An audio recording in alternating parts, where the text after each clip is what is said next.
what I learned. I believe thirdpersonliving.com. It's great stuff, you know. So I'll usually go through like an entire like course if I can. Like for example, we had some old footage that we had taken of pocket paper. So many like places. really dark. Yeah.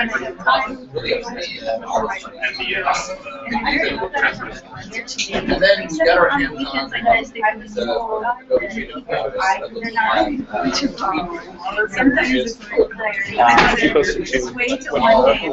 Yeah, it should go from here. It should go to Twitter also. I think I have it. Like, yeah, I do. It's like I've had other hosting experience. Oh yeah. Oh wait, the other Twitter account actually. Oh yeah.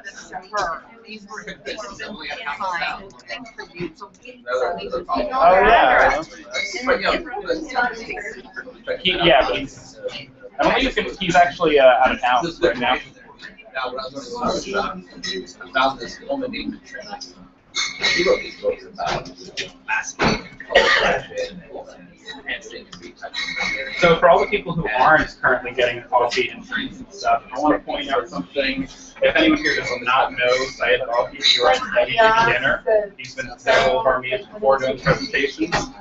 He has a really cool thing going on right now called Pencil Promise. They did it last year. They raised money to build a school in Guatemala, and they're doing it again now. Just this morning, they crossed their threshold to build 2 new schools this year. But more money means more education.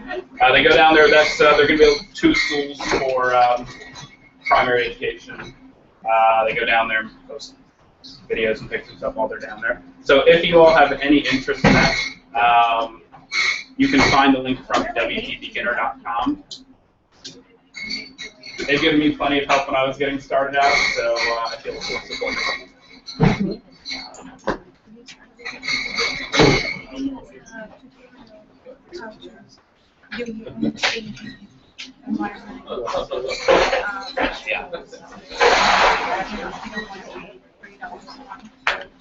What's going on, Sri?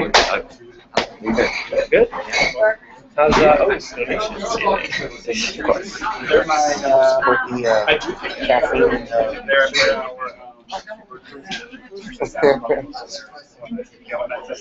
Oh, jeez. Oh, yeah, sorry.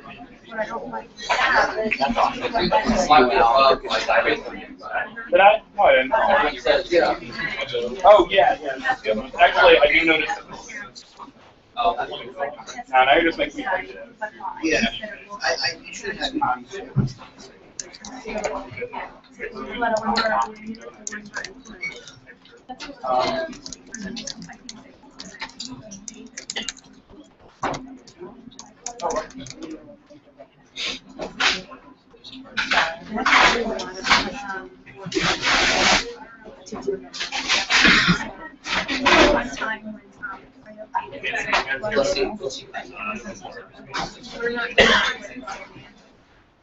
And then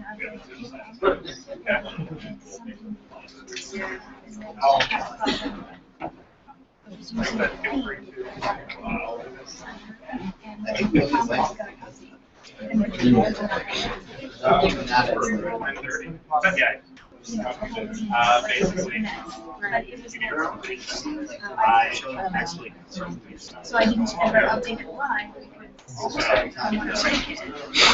wanted to change it. I kind of just wanted to make a better way. You have to show where you start. Yeah.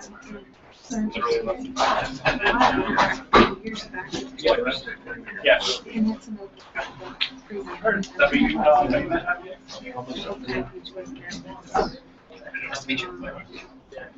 There's things I was able to do with general stuff that I couldn't see if I could do. Thank you for the What I was doing in the mind. And I even tried it, and I still went back to do I wasn't paying attention. They so upset. So many. I wasn't paying attention. So does Jane. They have their own extensions and then you can purchase. Yeah, they have that as well. And it's automatically updated. People don't even know this. Media.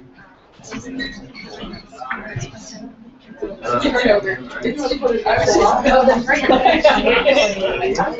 missing that. Yeah. Yeah.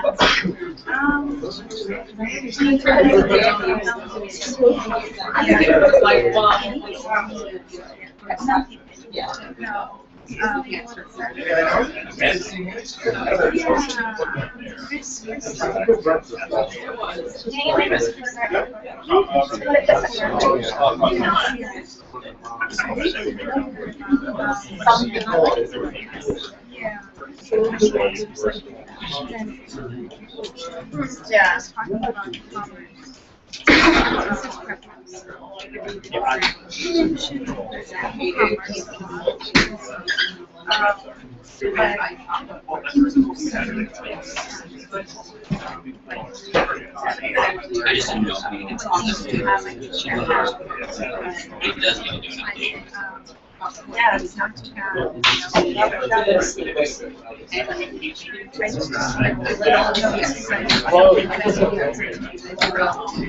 What version is it on? Oh, okay. Recording in the back, I don't know why. Oh, cool. They were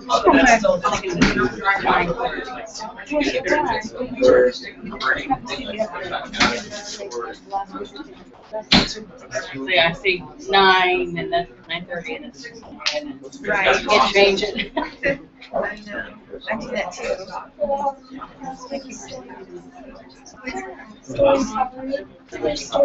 Now,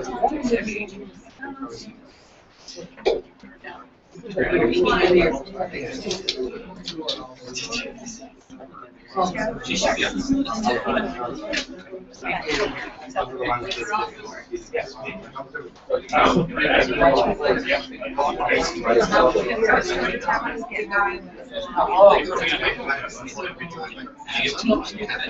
Teach a lot of people.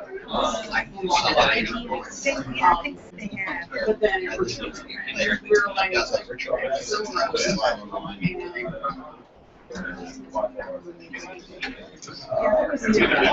way back in the day, using the West Coast. Oh, I used to have a website writing what's called. Oh, they're happy. I don't want to change anything. I mean, it's not really about shopping carts. Set up with the wedding registry. Wish list. The one that has a solid base on it. Yeah, see, that's what all Now, actually,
let's because it kind of matches their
That's true. We kind of this.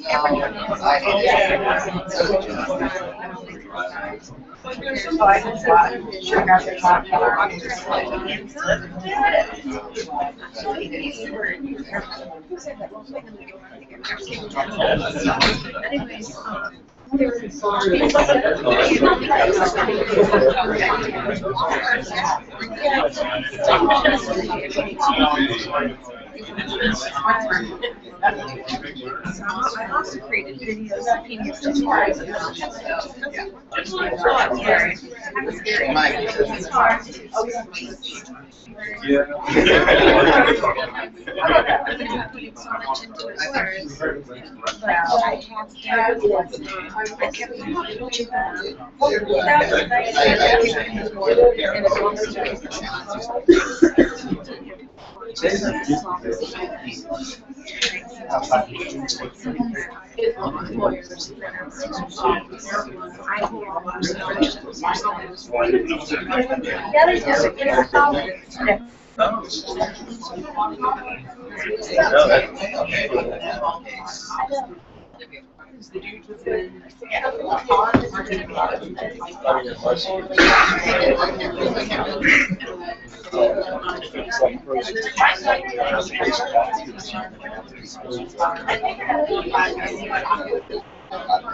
Hi, fine. How you doing, Carol?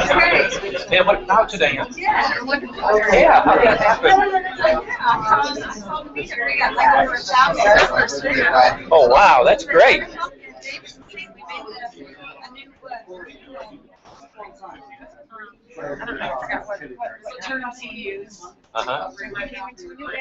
Well, that's good. That's wonderful. Great to see so many people here. Yeah.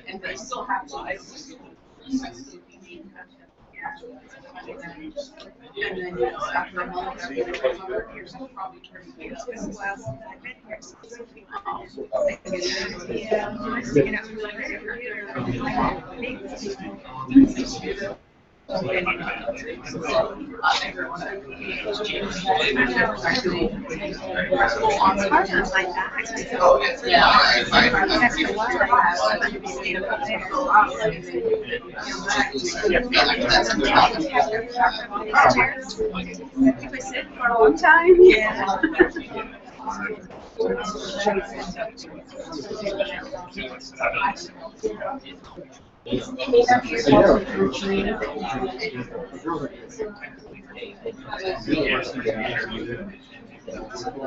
Dark. Here? No, I think the No, this is like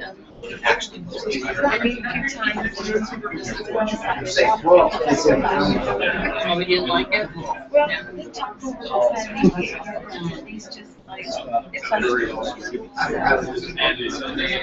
Yeah. Can imagine. But these are just very visual, right? I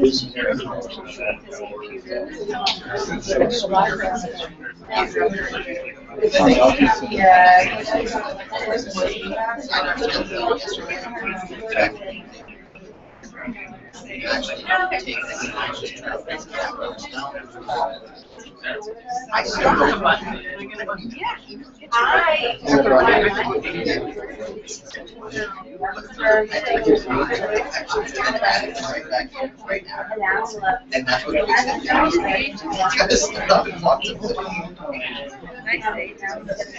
It's fine that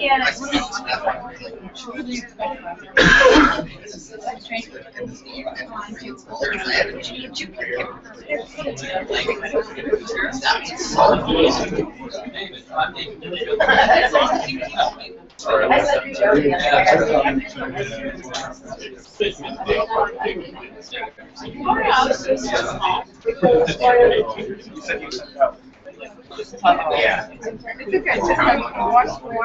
I'm learning for the paparazzi.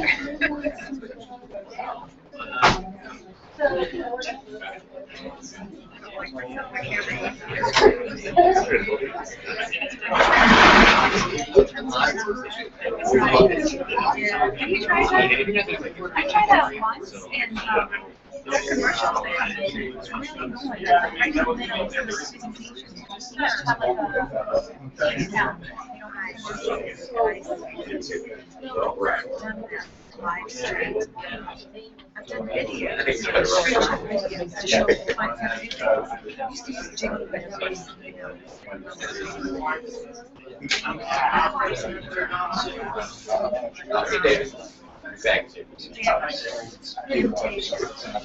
So like I said, we're going to be getting started about 5 minutes. Please feel free to get more coffee, orange juice. The only soda people are set up now. They'll be telling you about all their cool stuff, but you get lots of free treats, which are very delicious. Peaches, donuts, things like that. So please feel free to grab some of that stuff. Andrew Norcross is going to be our first speaker. And then I'm going to do a very quick presentation along with some announcements about WordCamp and all the other fun stuff. And then we are going to have a plug-in Q&A shortly thereafter. Thank you guys for coming. Continue talking. No,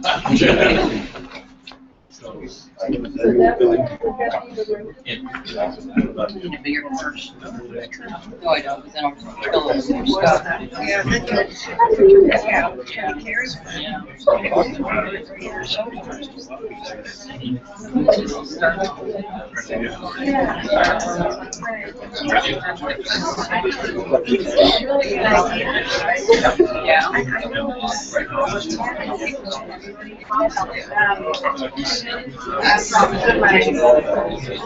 That's also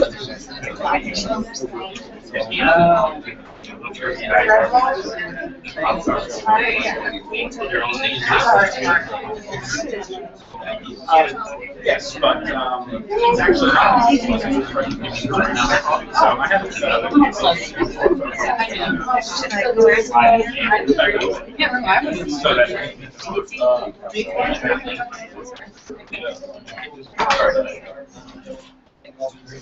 David?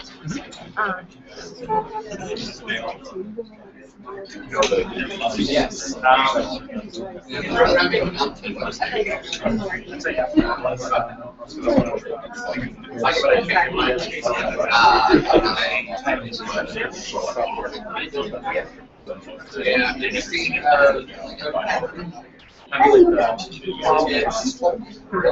It's basically like you have to and then it's with the lessons are planned out is you have like lessons.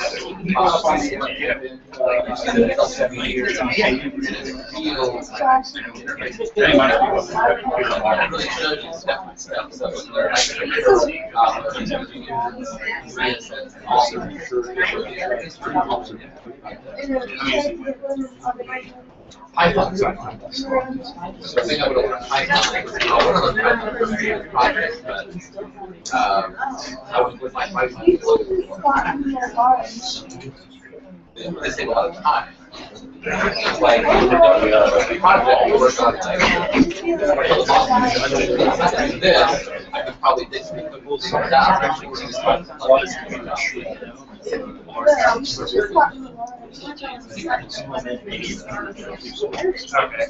guess it's not in Orlando.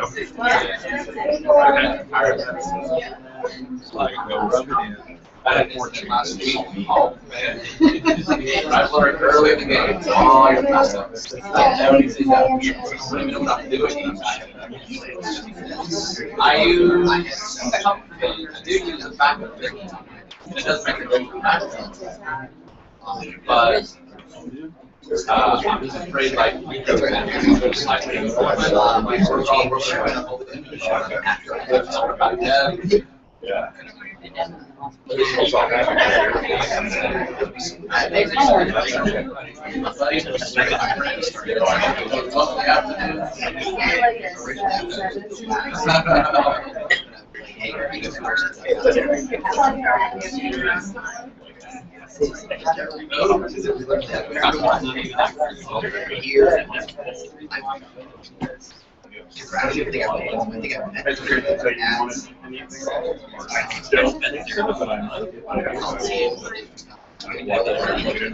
Okay, we're plugging in.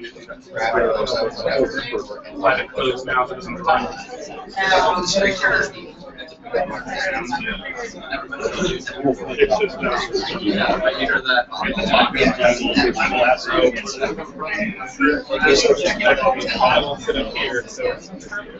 So, all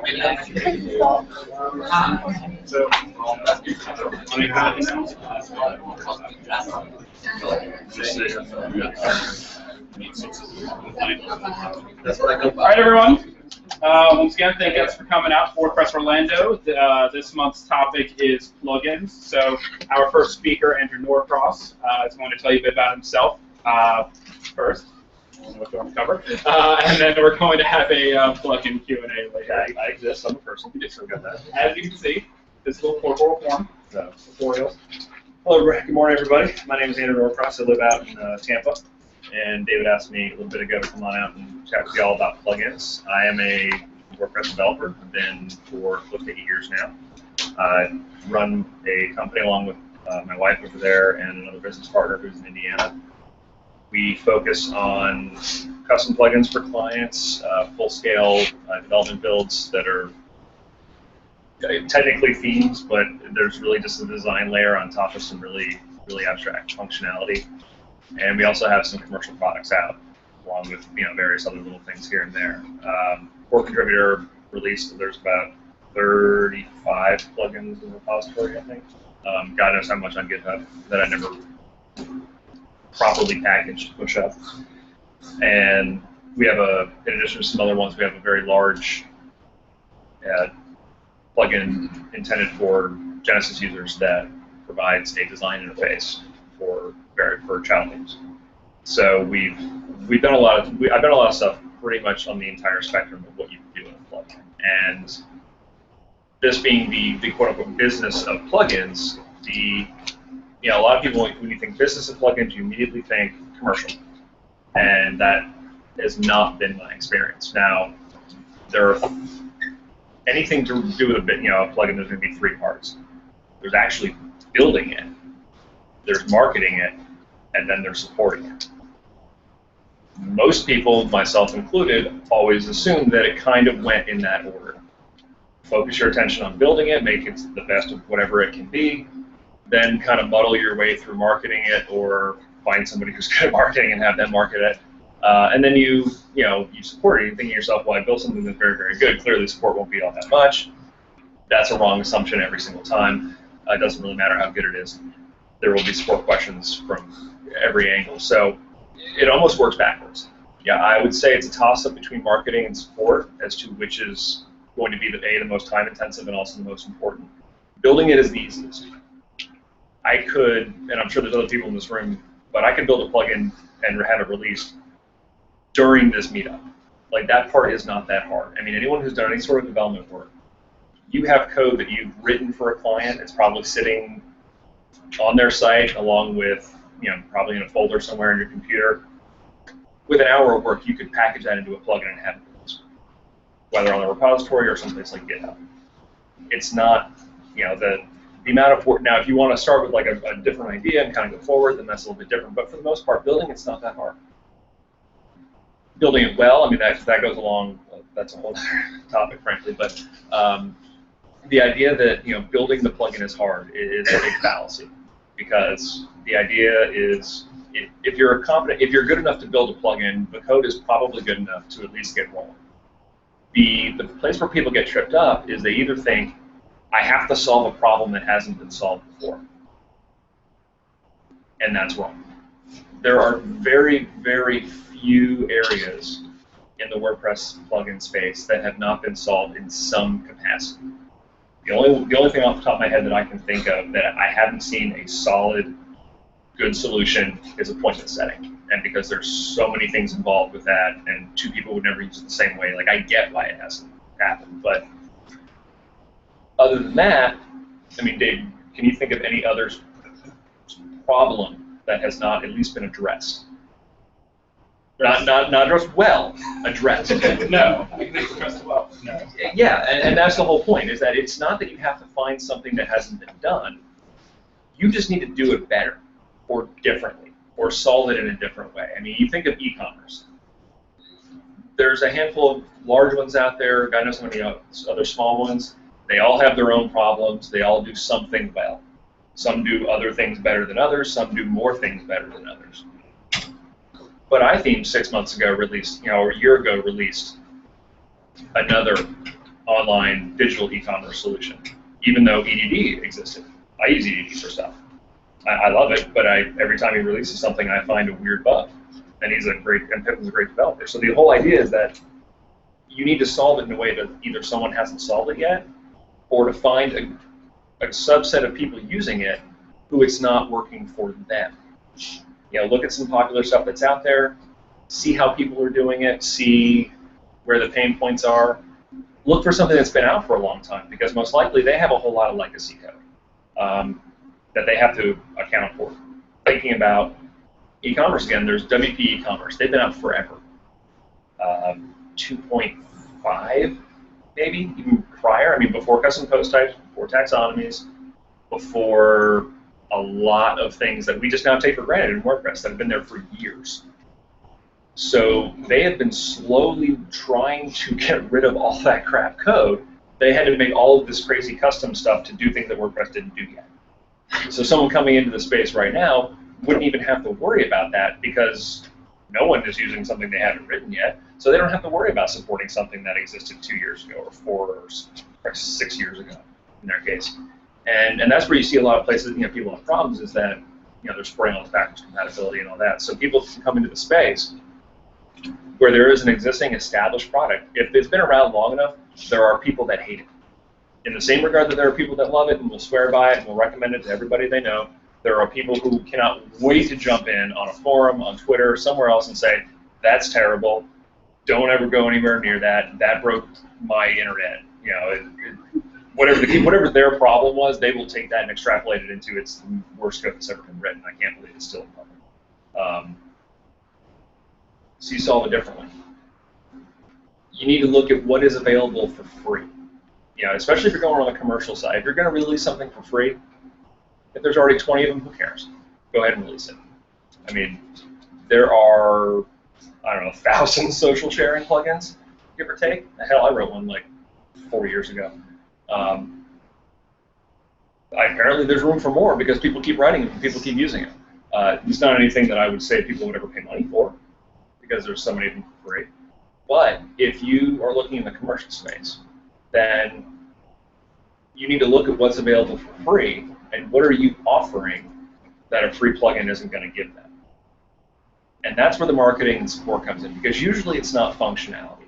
Maybe you can add a little something that they don't do, or maybe you can package it in a different way or make it a little bit easier to use. But you're probably not going to make the functionality drastically different to the point where someone's going to look at the free one and be like, oh, this is so much better, I'm clearly going to pay for this. Yeah, there are some people who will look for paid solutions first. These people usually have had enough experience with free plugins that they couldn't get support, and it caused them problems that they were like, I would rather pay for something and have a better chance of getting support. You know, there's not a 100% guarantee, but usually you're going to get support if you're paying for it, especially if it's from a larger, more well-known developer or company. But supporting something is extremely difficult.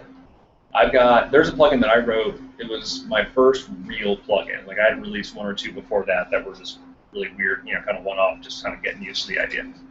And it handles FAQs. Basic idea. This was not long after custom post types came out, so I was able to use those. I built it for a client. I'm like, this is actually useful. I had to build it because I couldn't find anything that worked and worked the way I wanted it to. So I released it. One or two little bug fixes, a support question here or there. Then I started getting I would love it to do this. And I didn't know any better. Okay, code it up, push it out. I would like it to do this. And before I knew it, I now have a plugin that I don't know how to fix anymore. I want to rewrite it. I've wanted to rewrite it for probably close to a year now. But I don't know how to rewrite it and not break everybody that's using it. And there's been about 60,000 people that have downloaded it. And I don't know how to deal with 60,000 people that get upset if I break something. I don't want to know how to deal with 60,000 people who work with something that I've broken. And obviously the 60,000 downloads, that's not active people, but from what I understand, there's still about 20,000 people that are using it on their site today. And so doing so, like I painted myself in a corner. I started adding these little features and that one or two people would ask for, instead of doing something like adding a filter. Who here is familiar with hooks and filters? Yeah. And let me take a step back. Who has heard the whole idea of decisions, not options? That's a WordPress mantra is decisions, not options. Is you make a choice. This is how it's going to work. The second line to that statement that never really comes up is, but you give people who are smart enough to know better the ability to change it. And that's not a knock at anybody other than you don't want you've seen some of those themes that have 14 tab settings, for everything under the sun, and you don't know where to find the two things you want to change. You start adding hooks and filters. Simple things. If you have a setting that is for example, on that FAQ, I had a feature where it would expand collapse. So you could have a list of all the titles, you click one and it'll expand and show the answer. Stupid, simple, 9-line jQuery. Well, I added a setting for the speed in which it would come down. Now that is a very basic setting, and my feeling is that 99% of people using it, if not more, have never changed that setting. Only one or two people might ever want to change that setting. It's 700 milliseconds. I don't know how many people really care about, it's got to be 900. I can't believe you made that 700. A filter would have made that incredibly easy for me to say, for the one person that asks, here you go, it's one line, change it to 900, you're done. That addresses the people that want something slightly different than what you've done without you having to keep adding and adding and adding to it to accommodate all these people, because people will always ask for something different. They will take your solution and be like, it would be great if it did X. Regardless if you ever intended it to do that, if it ever should do that. I had people using that in the FAQ manager. I had people using that for not using for frequently asked questions. They liked the way that it was structured. And I get that, but then they would ask questions like, well, I wish it did this. I'm like, well, that has nothing to do with any questions and answers. And, it was something like product page. It was the strangest thing it was like 3 years ago. I can't remember the details, but what it came down to was, people are going to ask for things that don't make any sense. And from a sports perspective, you have to weigh, is it worth even addressing this? Is it worth actually making this available? If I'm building anything now, anytime I come up to a point where I need to make a decision, or there is an option that could be available, it's a filter. I make the decision. I add the ability for someone else to make their own decision. For the people that need to make a decision and have the ability and want to, it's very easy for them to do. For people who don't and don't care, they don't install something and all of a sudden see a settings page with 25 settings. That will turn a user off before it makes them happy. People that want 25 different options, they probably have the ability to make those changes in a programmatic way. The idea from there is, the better thing, frankly, which I've been doing now, because I again, we release commercial plugins that obviously take a bulk of our time. Marketing them, supporting them, I'm going to get into that in a second. So if you're if you want to start getting in the space of releasing plugins, I would start with free, and I would solve one thing. Look at one action that you wish was done a different way. It's not a full suite solution to handle a whole range of problems. I released a plugin about a year ago that all it does, if you go in the media, they're changing it to 4.0, so it's probably going to be irrelevant, but used to be when you went, you go in the media library, you have all your stuff listed kind of like posts, but not really. To get the URL of the actual image, you have to click the image, then go in, then go to the right, find the field, which is truncated because it's a sidebar item, and then highlight that, copy it, and go. I was building something for a client where we had to do that about 350 times. And I didn't want to do that 350 times because I'm lazy. So I built a small thing, it added a little thing, you clicked it, and it expanded the URL right below it. That is all it did. One thing. That way, any question, you pretty much cut out the idea of, oh, I wish it did this. It either does what it does, or it does this thing for you, or you have no need for it. It doesn't almost do what you want. When you start adding that gray area of this almost does what I want, that's where all those questions come in, because people try to use it in a way you didn't intend. Then if you make a single-use plugin, or single-point plugin, I call it, either people will use it because that solves a problem they have, or they'll ignore it because it doesn't solve a problem they have. Look at how you're using WordPress often. I hope you're here. If not, I don't know, it's Saturday morning. I'm sure there's something else going on. But figure out the one thing that you have to do that's tedious, that is annoying. That you're like, this is one too many steps or one too many clicks. And figure out how to make that one thing easier. Just about every part of the admin UI is filterable. You can add columns, you can add items. When you hover over a post, those little links below, you can add things there.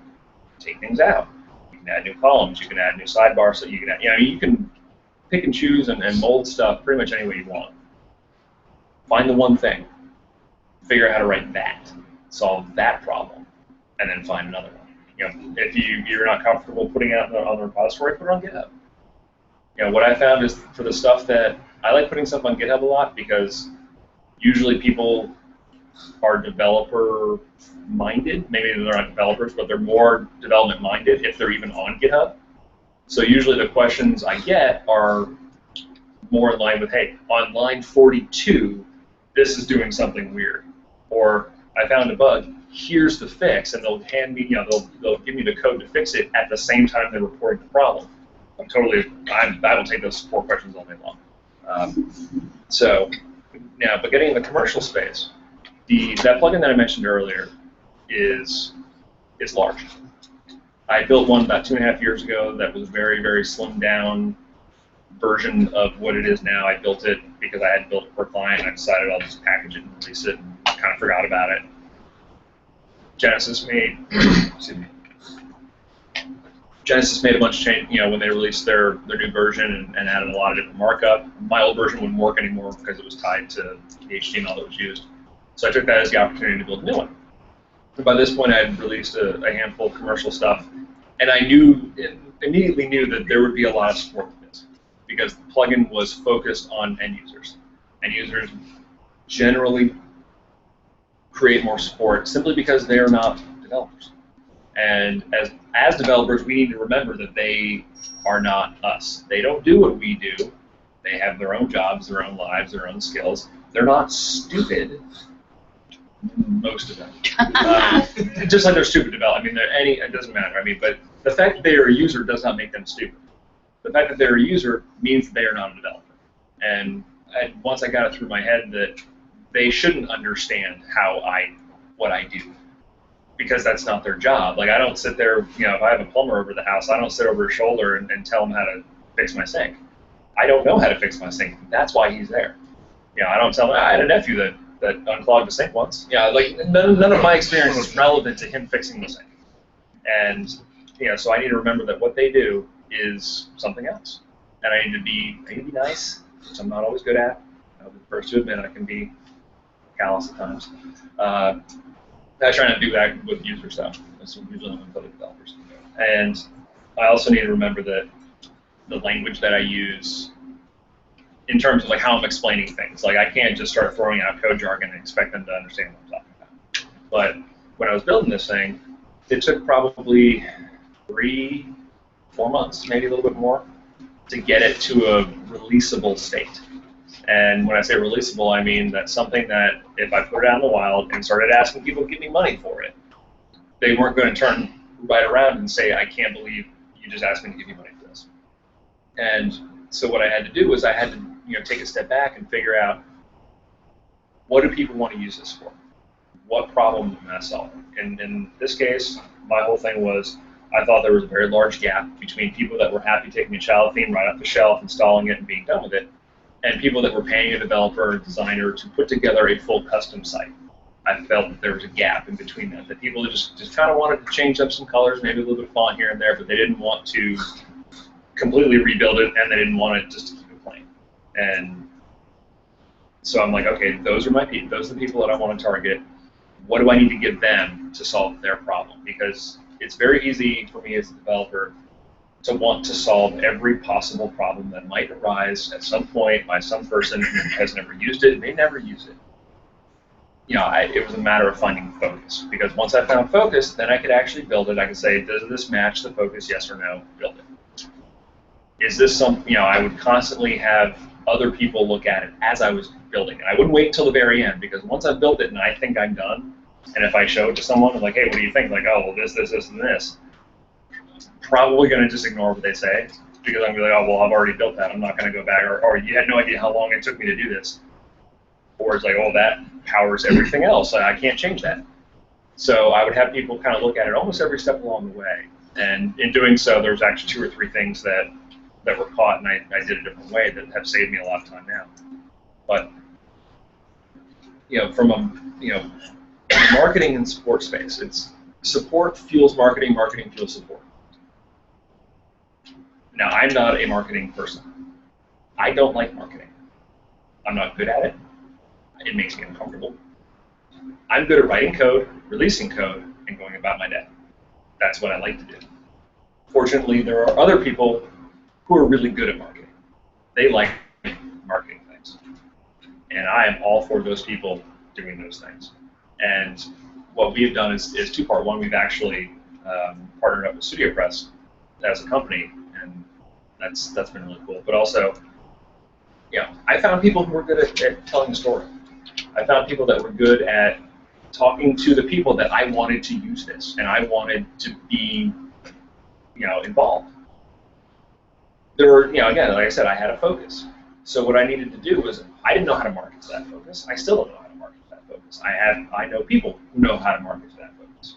And there are a handful of people out there who are really good developers and really good marketers. I don't know, 4, 5 people maybe. And usually they're really good at one and then adequate at another. So it was a matter of finding someone who's good at that, finding out how to market them. And then whatever message is being marketed, it has to be what the thing actually does. Because I've seen a lot of times where the marketing copy doesn't match what actually the product does. So you buy something because it says X, Y, Z. And you're really stoked because you can't wait to do X, Y, Z with this new thing that you bought. And you load it up and you realize that it does X. Maybe kind of does Y if you want to do Y this certain way and only this certain way. And Z is a theory. Like, yeah, we think maybe it can do this, but Z doesn't actually exist yet. And so now you're upset because you paid money, and you're like, do I feel like going through the hassle of asking for a refund, which may or may not be a long protract, thing? Do I just deal with it and just hopefully it'll get better over time? Do I, usually those are the 2 ideas. Like, do I get my money back or do I just deal with it? And now what you've done is, A, you most likely created support, and but usually they're going to put in a ticket first, like, I can't seem to do X or Z properly. And then that's when you have to say, oh, it doesn't really do Z, and it does R. But R and Z are pretty close, so we'll go with that. The idea that, and then now you have someone who's upset. You're spending time supporting them and not building things. your marketing is now wrong. And now those are the people that become the people who will go online and tell people that your thing is garbage, because you've sold them something that doesn't exist. And if your marketing is, and again, and I preface this by saying I am not a marketing person, so I trust the people that are involved with that they are doing what, the right thing. That it does what it says it does, and it does, and in my opinion, it does it well. But it does what it says it does. It doesn't. I don't say that it does anything else. I don't allude to the fact that it does something else. I don't show pictures of things that it doesn't do. In our case, we set up a live demo. People can go to a site and actually use the thing that they could possibly buy. Here's exactly what it does.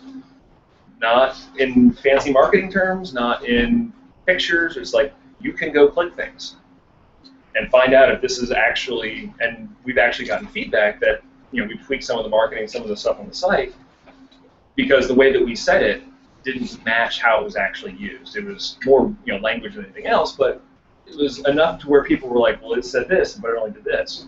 Or you said it did it this way and it does it this way. We agree, because frankly, they're the ones that are going to use it. Their opinion matters more than mine. Once I release something, once something is out, either in the kind of in the free, but especially in the commercial space, you as the developer are no longer solely in charge of the direction anymore. Yes, you should be the most important person involved, because at the end of the day, you're the one building it, and it's your product. But get a version out that is usable. Figure out how people are actually going to use it. Because almost everything I've ever released, I have an idea of how people are going to use it, and then I see what people actually do it for. Sometimes that matches, usually it doesn't. And figure out what they're using it for. If everyone who uses your thing does a certain, wants to do a certain action, it's probably worth making sure that it does that action really well. If nobody uses some functionality that you've added, maybe don't add it.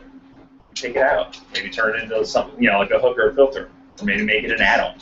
One of the things that's happening now that I really love is people are building plugins, and then they're building small add-on plugins. So if there's functionality that 10% of the people are going to want, you don't add it into the core plugin. You want to keep, just like WordPress strives to keep core as lean as possible, you want to keep your plugins as lean as possible. If there's going to be this 10% of people doing a certain thing, make a small add-on plugin that addresses those 10% of people. Either A, it's a chance to increase revenue if you're going to sell it, or heck, put it out for free. With that design plugin, one of the things is I kept the font stack, the available fonts, to a minimum. I didn't want to be loading a whole lot of fonts, because that can there's a whole lot of reasons why. But so I made a small add-on plugin that adds about 35 or 40 Google fonts. People said, hey, I want to use Google fonts, and totally cool with that. Now there's 640-ish at the last count Google fonts. I clearly cannot add 640 fonts into anything, not without it becoming incredibly weighted and difficult to use, and I don't know how I would give you a drop-down of 640 items that would actually allow you to view 640 items. So, I looked at a couple of blog posts that had, here's top 10 Google fonts, here's top 20 Google fonts, best Google font pairings, things like that, and I kind of consolidated a list. Okay, here, and I put them out. And periodically, I've added more as people have asked for them, but and it's free. I put it up in the repository, and it was like, okay, for the people that want that, here it is. Have at it. But I don't. But now I don't have to worry about making sure everything, the core isn't getting bigger and bigger and bigger, and then all of a sudden I can't make any changes because there's so many moving parts. And there's a handful of other, small add-ons that I did to address those little pieces that some people wanted, because unless it does one very, very, very focused thing, there's going to be people that want to use it. And you can either ignore them, you can put everything in one bucket and be like, here's the bucket, and find the part that you want, or you can make a very lean core, create the add-ons and allow them to push it out, and from there, and then address those little weird one-offs without having to worry about, what am I managing now? Because at least in my experience, the larger something gets, the harder it is to manage. I mean, a lot of people like to complain about WordPress at times that they move slow, they don't add things cool, they don't add a lot of cool stuff anymore.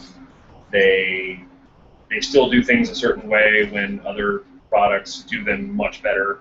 And people a lot of times forget is like, well, yeah, they don't necessarily move as fast as other products because they've existed a lot longer.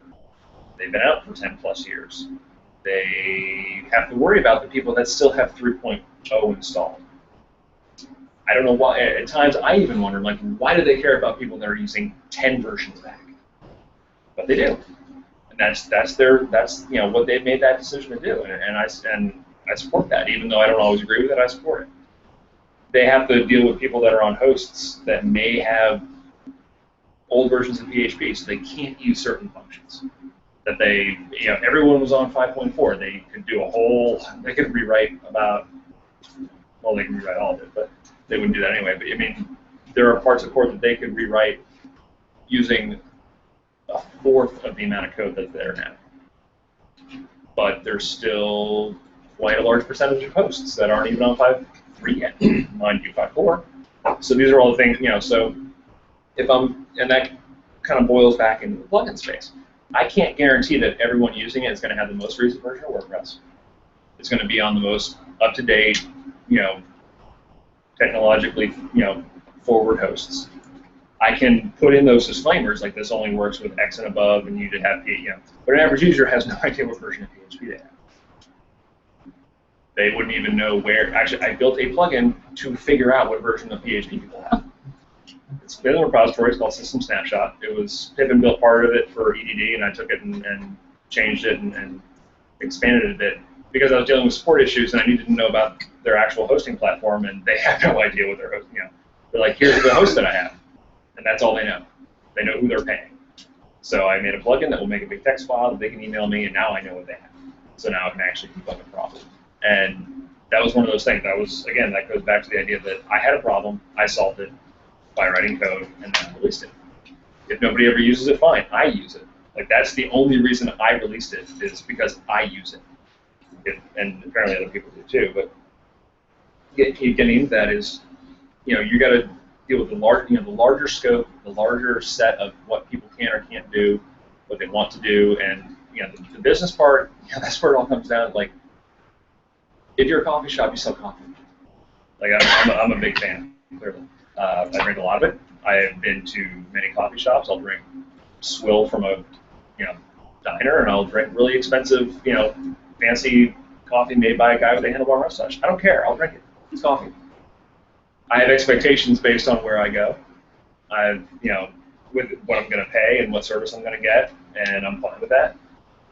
Users in WordPress are walking in the door thinking free. That is their first mindset. WordPress is free. That may have been how they were sold on using WordPress over another platform. Like, WordPress is free. I like free. Plugins are free. I like free. Why do I have to pay you? Now all of a sudden you've now thrown in, you have to pay me for something. And from a business perspective, there's not a whole lot of businesses that can theoretically give you everything you want for zero cost. There might be others, but not that I know of. So, running, and most developers, at least in my experience, are not good business people. I'm not.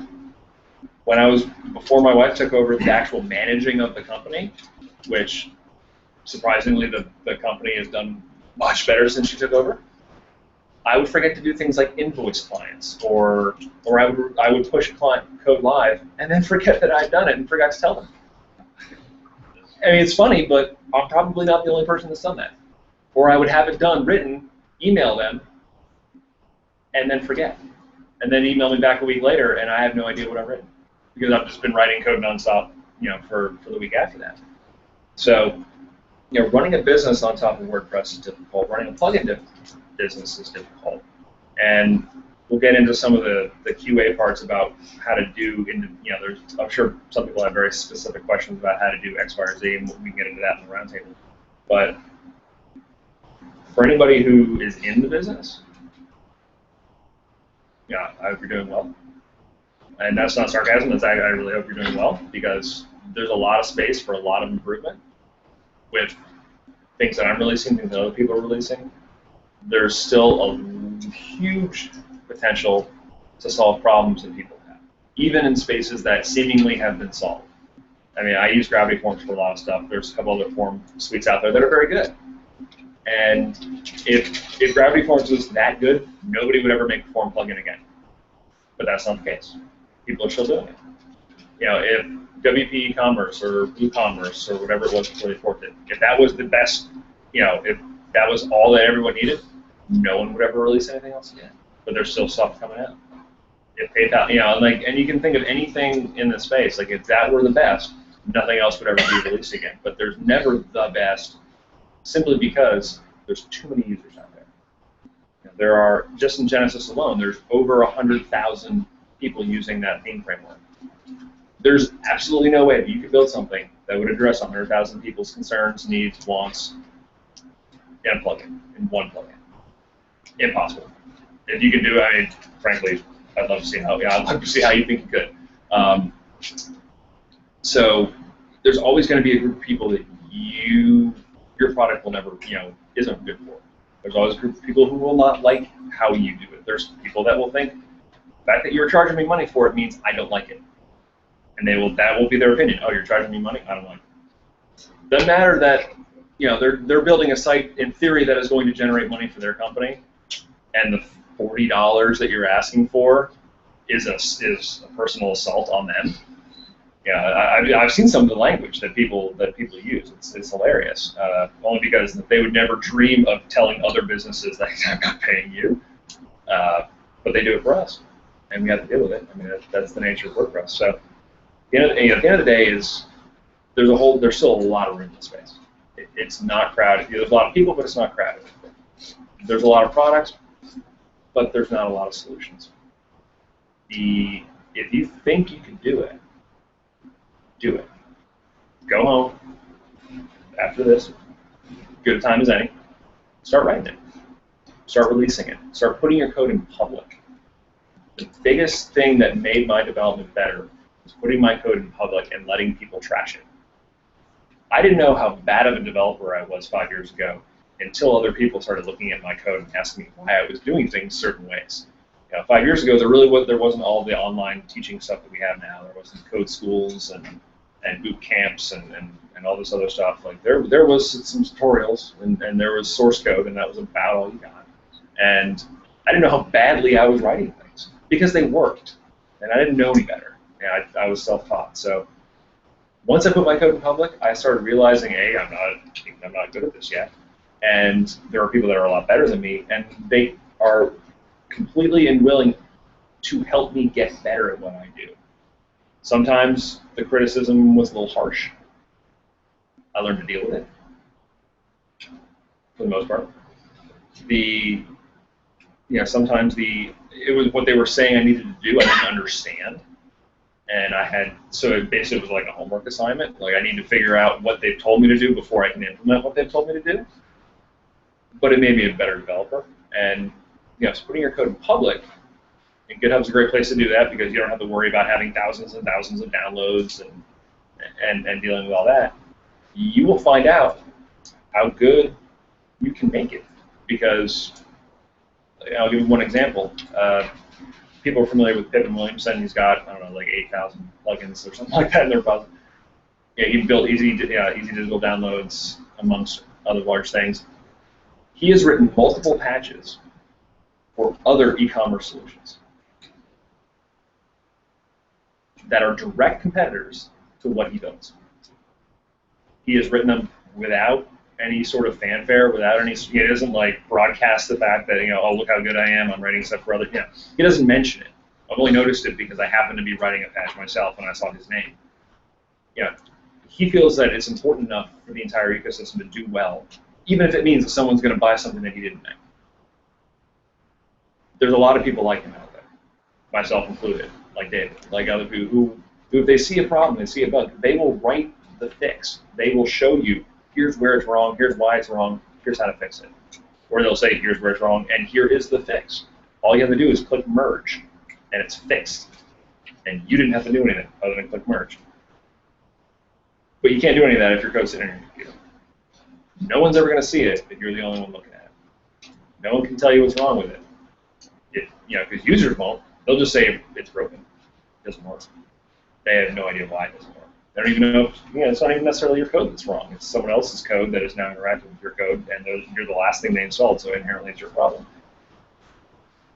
You put it in public, your business will get better. Again, Pittman Williamson just recently released another product called Affiliate WG. He felt that all of the affiliate things that were out there, none of them were good enough for what he wanted to do, so he built his own. Even though it is a paid plugin, the core of it is paid. It's not free with paid. The core is a paid product. He has it in GitHub open.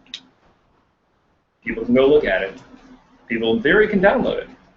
He opened it up in such a way that he's like, yes, I understand now that people can go take the code, never pay for it, and use it. And he's like, the flip side of that is I had it in the repository. I mean, he's like, I had it in GitHub for 12 hours, and I got 14 pull requests. Pull requests is a patch of code to fix something. So 14 people who didn't work for him, were not getting paid by him, fixed something in his code in 12 hours. That was before really, at that point it had been out for 12 hours. He may have had 10 sales. So he didn't have to worry about all of a sudden, I have all these people I need to update for. So putting it in public, even if I don't have anything paid out in public like that. He's the first person I've seen do that. But putting any of your code that you can in public is going to make everything you do with plugins better. It can be scary at times. It can be kind of weird and uncomfortable to, in a way, expose yourself like that. Because, design stuff is one thing. Like, I'm not a designer. Like, I don't know how to make things look pretty. And I know design's way more than looking pretty, but I don't know how to do any of it, so.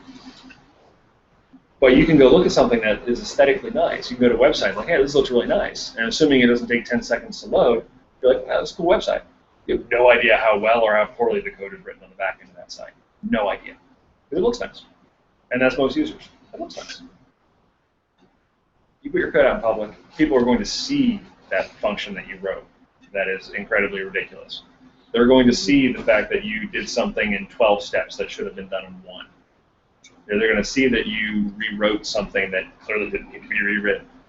All of these things are my own direct experience, things that people have pointed out. And either I could sit there and be like, I don't want to have that happen to me. I don't want people to look at me like that. I don't want my ego, my pride and ego, basically, to take a hit like that. Or I could be, this is free education. This is someone telling me how to get better, who is better than me. They're clearly better than me because they have found something that I didn't know about. And I can become better, and when I release it becomes better. So, and actually, I'm going to close with this. Who here has released a plugin somewhere? I'm not necessarily going to say the repository, but just somewhere. All right, who's purchased one? Who has not purchased one simply because it costs money? Fair enough. So, there's here's the range. There's the people that build them, there's the people that buy them, there's the people that use them. They're all sitting in one room. That's probably a pretty good cut of WordPress. There's about 4 people that raise their hand that build them. There's about 10 people that raise their hand that bought them. And I'm going to assume everyone else here has at least used them. If you have a WordPress site, you've used a plugin because 1 or 2 of them come prepackaged. So that there's your divide. There's your allocation percentages, whatever. People who build, people who buy, and people who use. If you're thinking that you're going to get that huge chunk of people who use to buy, probably wrong. Probably not going to happen. If you want to get that large group of people, you're going to have to give them to them free. That's just the nature of how it works at this point. If you want to find those people that are open to purchasing, first of all, right about the release, open to it. Figure out what they need. Figure out what their problems are. Find out what's not happening for them. And if you want to just build stuff for other developers, there's probably about 5 or 6 plugins I've written that are only useful to developers. It will never be useful to anybody who doesn't write code. And it's simply because it was something that I needed and I kept using, and I'm like, no, I clearly can't be the only person that needs this, and I push it out there. Find those people, figure out what they're doing. That's a hassle. Look at your, you've probably written code, if you're a developer, you've probably written code to make your life easier because of some task that you just have to do over and over and over again. Put it out there in public, throw it up somewhere. Because I'm sure that, like, for example, myself, I'm about to switch to Mac. Yeah, I know, and I just, no, but I'm begrudgingly moving to Mac. No viruses. I haven't had a virus in 10 years. So, but regardless, that's not the point. The point is that there's a whole scope of stuff that I'm going to have to do now that I don't know how to do because other than try to fix my dad's computer with a Mac, I've never used one for any development work. So now there's all these new tools, all these things that I know exist, but I've never touched in my life. And there's people out there, I know some of them in this room, and I'm across via Twitter or somewhere else that have already done and solved the problems I'm about to solve. And all I have to do is ask, or I don't even have to ask. I just have to make a brief mention, and they're going to tell me whether I like it or not. That's been my experience. And the same goes for plugins. Look for what people are struggling with. Find out what problems you need to solve. Try to solve it. What you may find is that maybe there's a reason why it hasn't been solved. Maybe it's a problem that is the scope of the problem is so large that one plugin can't do it all. Maybe it's what people want to do is just not logical for what a website should do. I mean, again, it can be anything. But try to solve it. Try to figure it out. Anytime you start complaining about code, and if you're a developer, I mean, if you're not a developer, it's kind of hard, the whole idea of like, oh, go write a patch. That's great for people like me and David and Zach and then, but everybody else, that's an insult. That's a way to tell them to go away, is how people view it. And, so find users, figure out try to get them to explain to you what the problem is. And then instead of turning around and telling them like why that version of PHP does something a certain way, just fix it. So anything beyond that, we'll do it around the table and probably at this point. So we'll have questions later on. So thank you very much.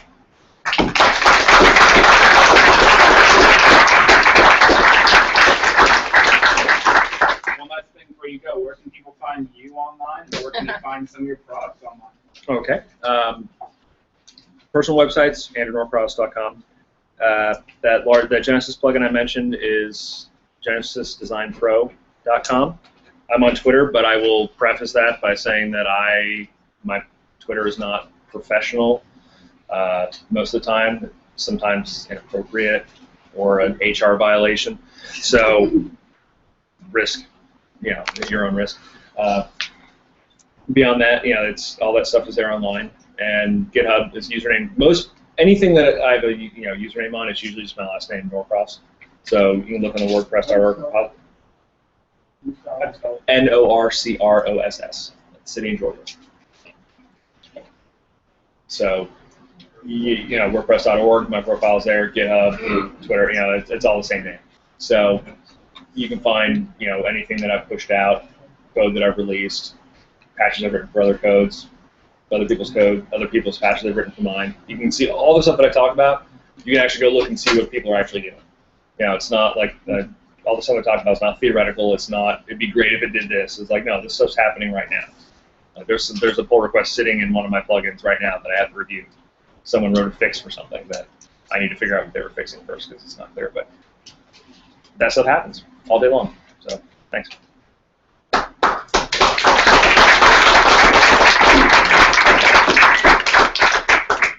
Very interesting. His presentation. Just have a few quick announcements before we take a break to go get some excellent only sodas and other snacks, and of course, hang out and chat with one another.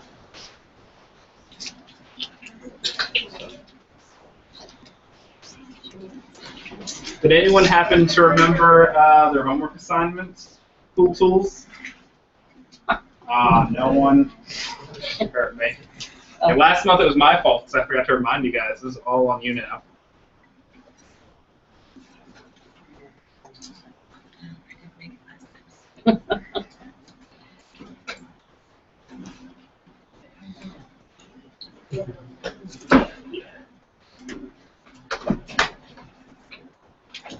Try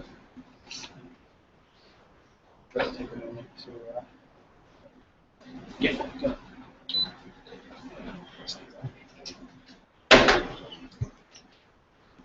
Is everyone down?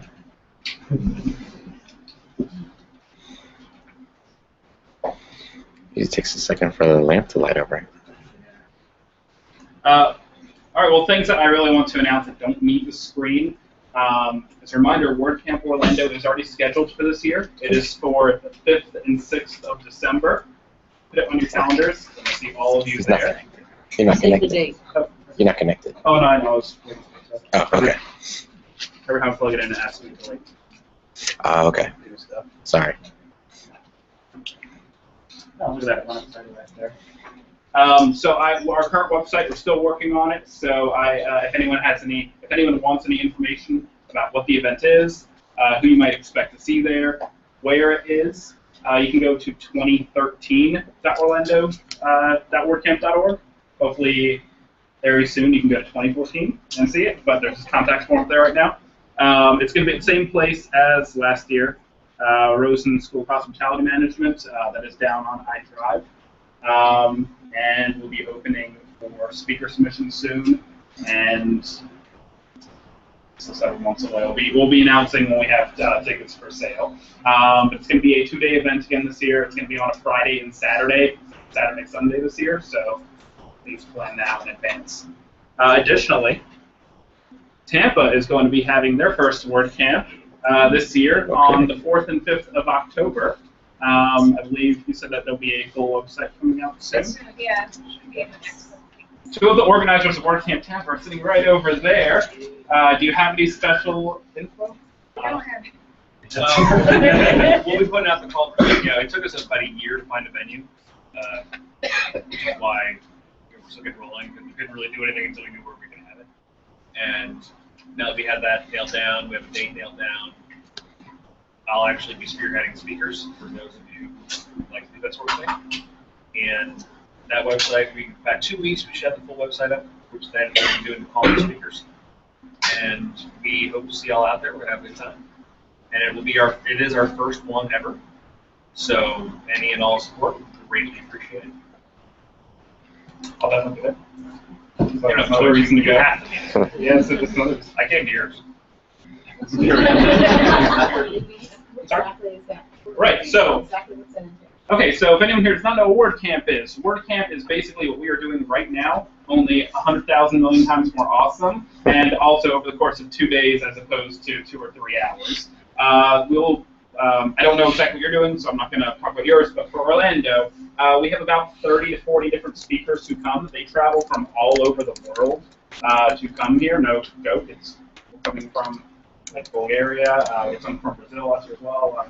Speakers who are really good at whatever it is that they do related to WordPress, including development, design, WordPress businesses, content marketing and blogging, pretty much anything that involves WordPress. We will have at least someone here who's really good at that to talk about it.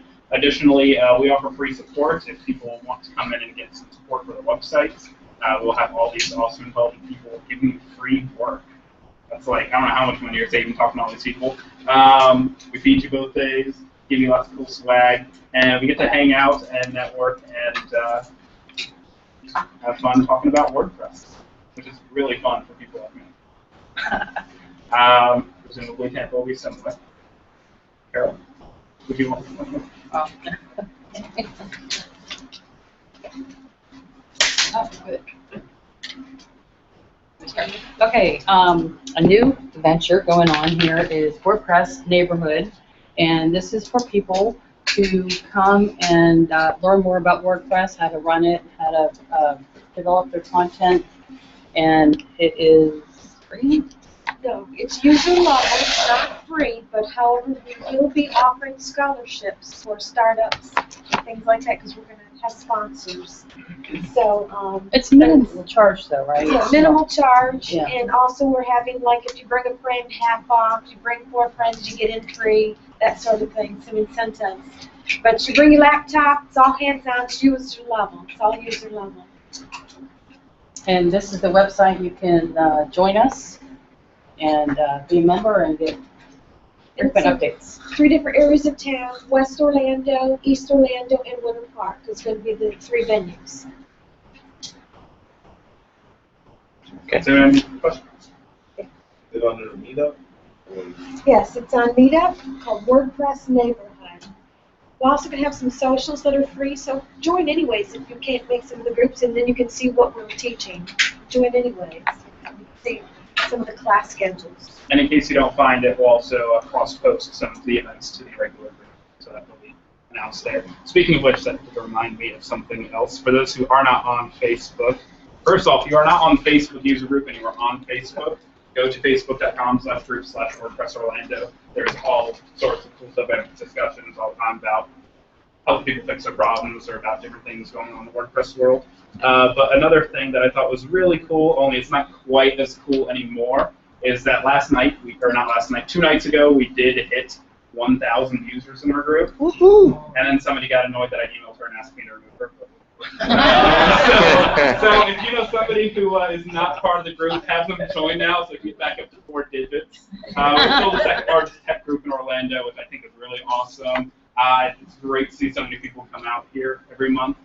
The other thing was that we had our date set for our August meetup, August 19th. I don't have anything announced there yet because we had 2 different ideas for topics for next month, or for the next 2 months, and didn't know when to schedule them. So I'm planning it around Florida Blog Conference, which can't really get into too much here because I don't really have all the great info there. But the woman who organizes that event has she's gotten some speakers lined up as well as herself to come and give us lectures on blogging one month. So either August or September, the theme will be blogging,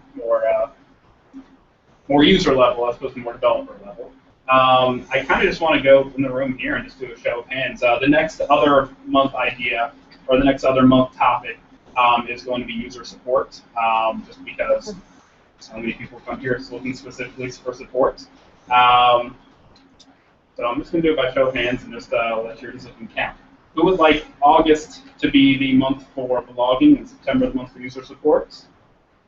What do you mean by user hands support? up. What do you mean by user support? So a lot of times we have, whenever we do the co-working days or social, people come specifically just basically a happiness bar to come and get support solved for their websites.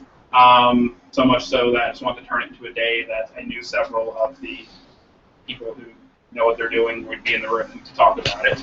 People who could help with setting up their sites or fixing bugs that they're having or giving them ideas for how to make changes. Had plenty of requests for that through the emails. So sorry, hence August blogging, September user month. And then the alternative, of course, if you're not voting for that, would you want August to be user support month and September to be blogging month? So You I voted like twice. hands up and down. Sorry, he held up, so I'm not like Did you vote seeing twice? dolphins swimming out there.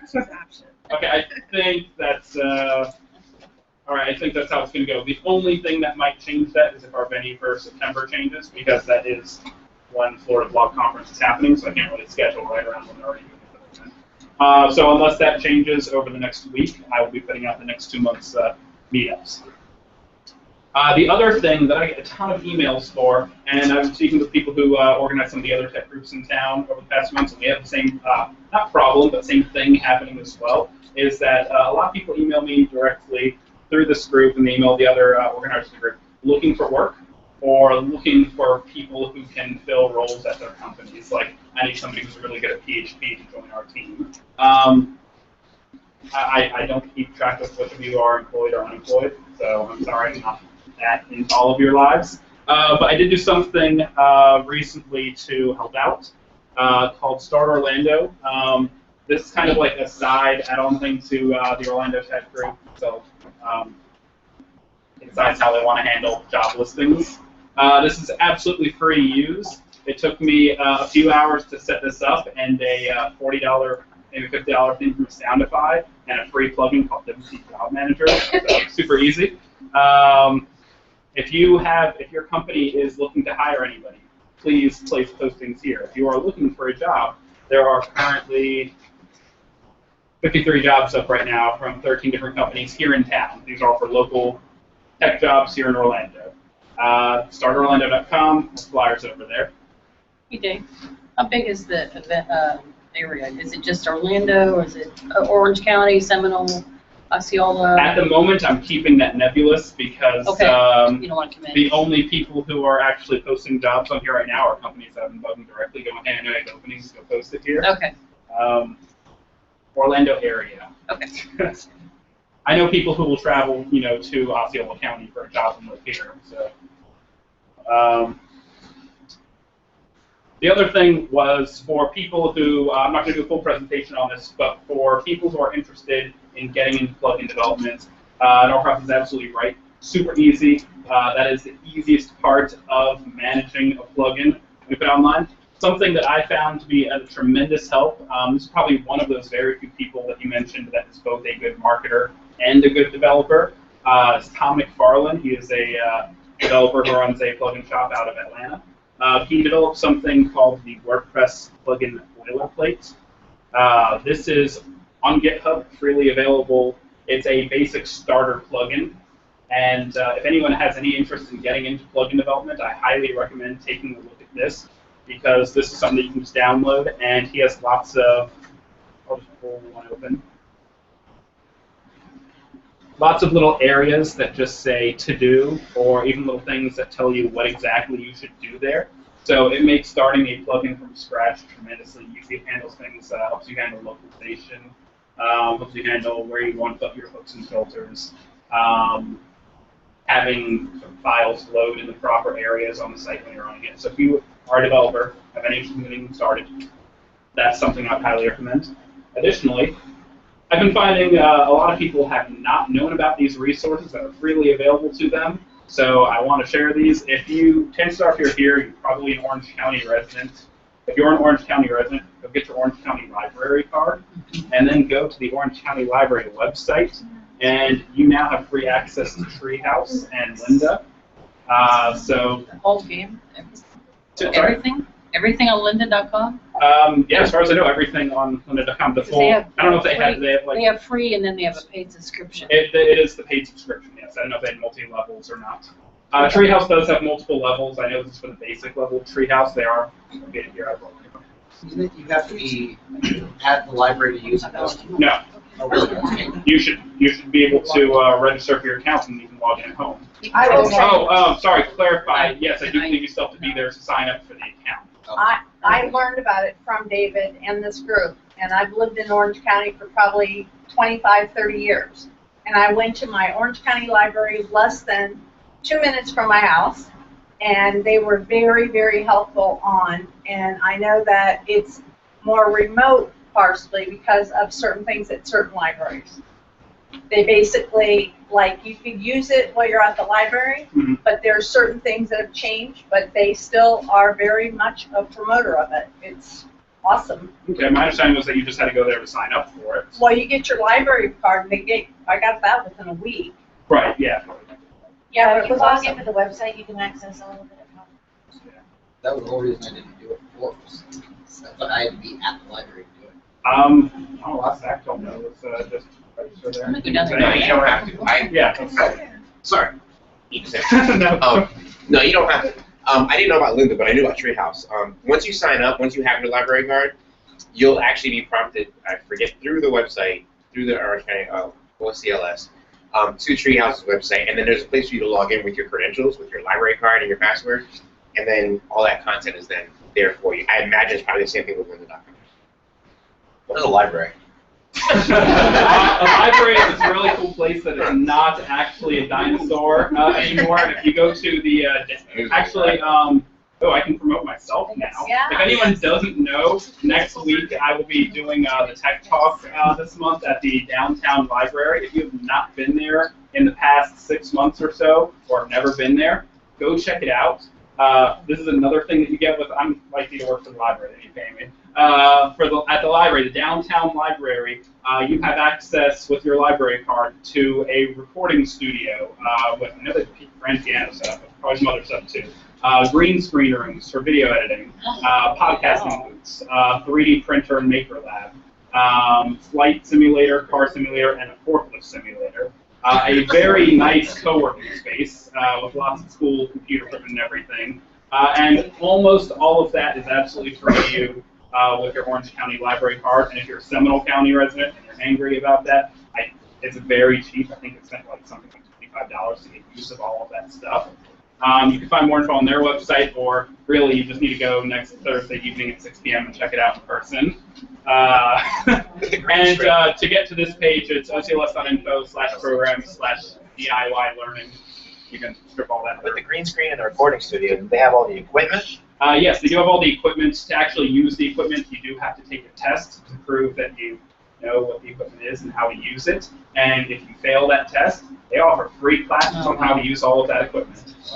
So, make sure you don't go in there and like break something. You want to make sure you actually know how to use it. But anyway, yeah, so that's a downtown library, which is a half mile from here. Very cool. That's it. That was all. I think that's all I have for announcements. Please feel free to hang out, chat for a little while before we get into the Q&A. Obviously, go and get some free drinks, donuts, things like that. Yes.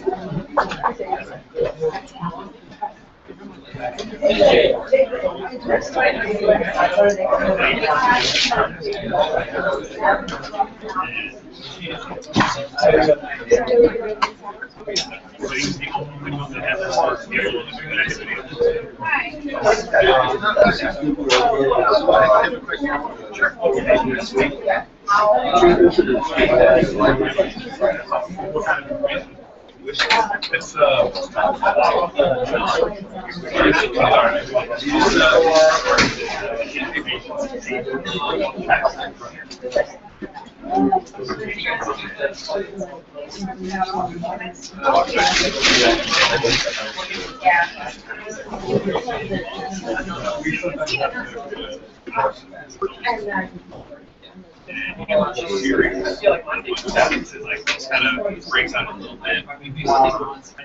I would suggest very personally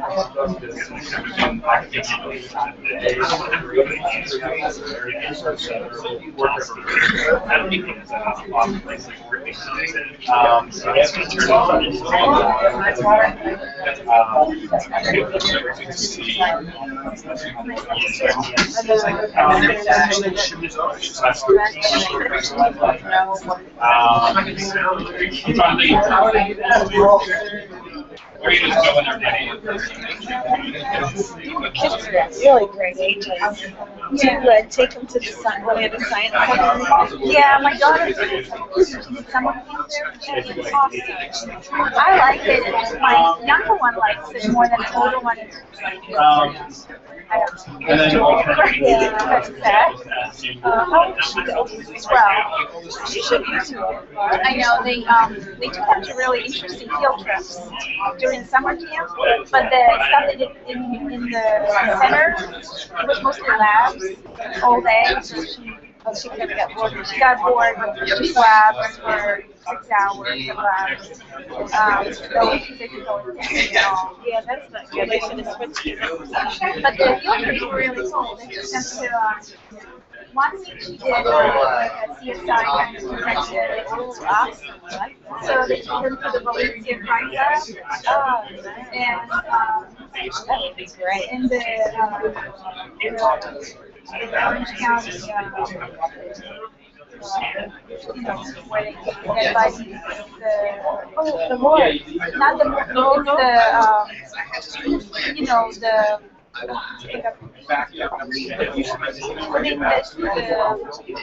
investigate what happened.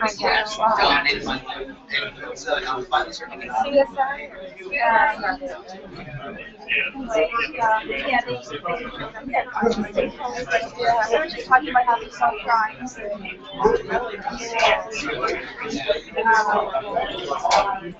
And then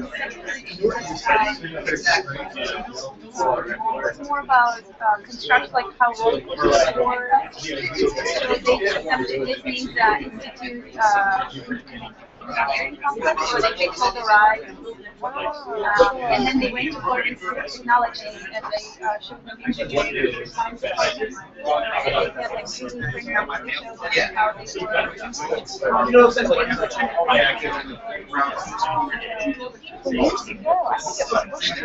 the ones with all the roller coasters, right? They used to do thing for kids on physics using the roller coaster. Yeah, so that's what she likes. They can ride roller coasters and Disney. She was excited, but they think about what that was. Yeah. Physics.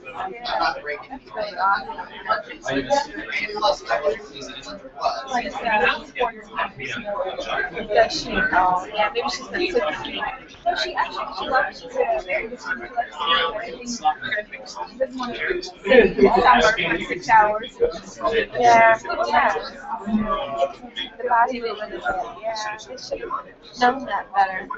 Yes, actually, with child development, they need to know that they, and also learning, you need to break up that balance. Yeah, break up.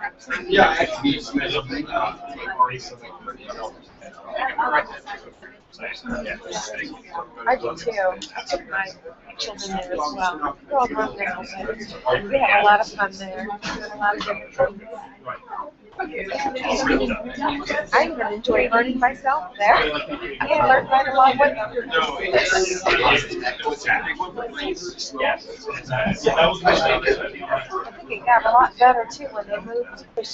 Years ago, they used to be over next to the History Museum, but then they moved to their new location.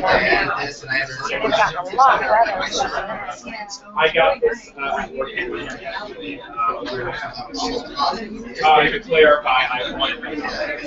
Okay, I didn't know. They didn't know that. I'm not afraid to try the soda. Yeah, I like the natural. I just don't know.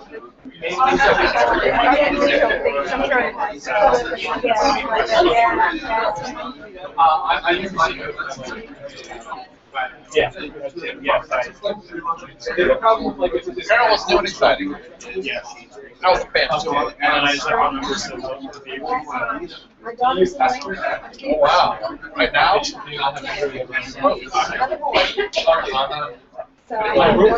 are they doing for that? Not too far. Keep all your family nearby. They're all just one of the things that I was going to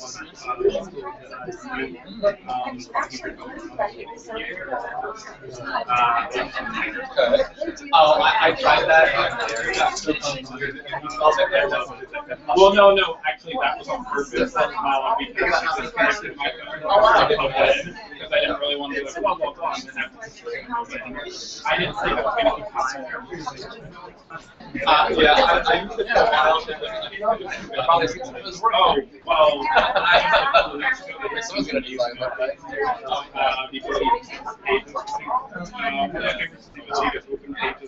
yeah.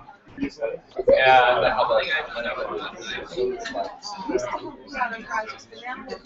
I may try it again. Sorry, do your own homework. Your eyes on your own paper. Okay, so master, it's this.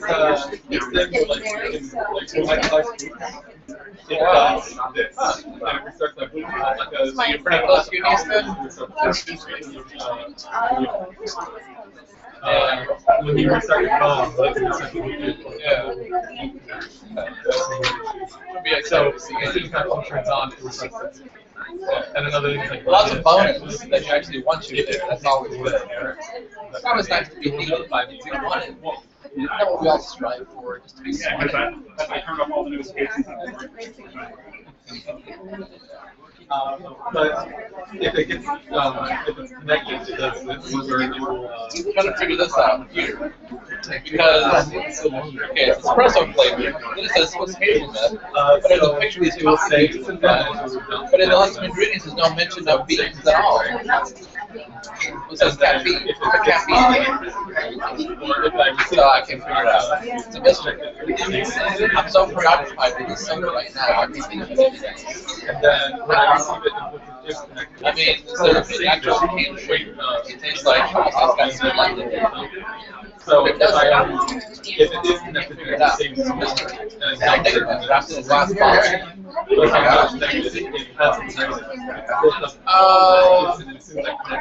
It's dumpable. What's that next to? Well, more like if I get it connected, and I get a negative image, like you said, you have to pick on your phone.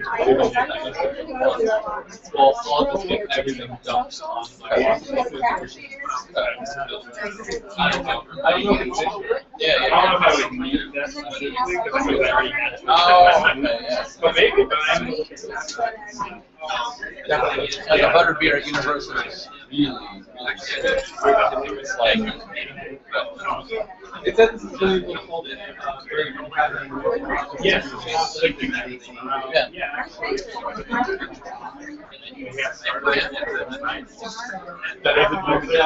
No, I did say oh yeah. Guinness is okay. Guinness is okay, but I've noticed that the store I'm there, they have like this Guinness stuff in a silver label bottle. We have no idea. Yeah, but the silver label system calls like Guinness something. Because it's a silver label.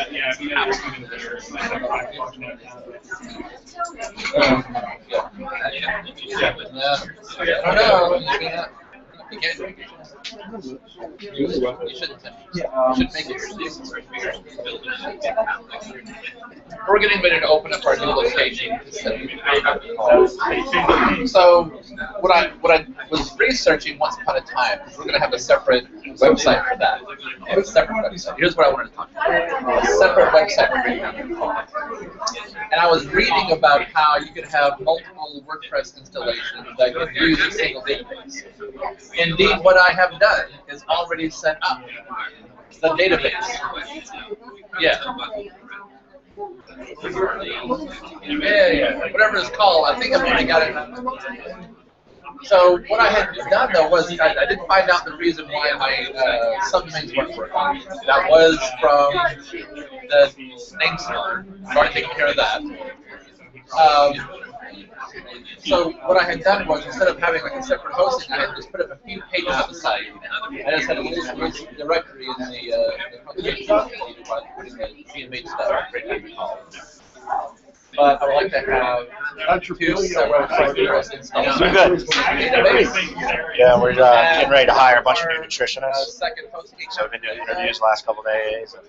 Yeah, who would require that? I hate employees. I know how you feel. You coming over to Daytona on Tuesday? I'm sure it's funny, but I just want to make sure. Probably that not. That's quite a trip. Yeah, I try to come every couple of months.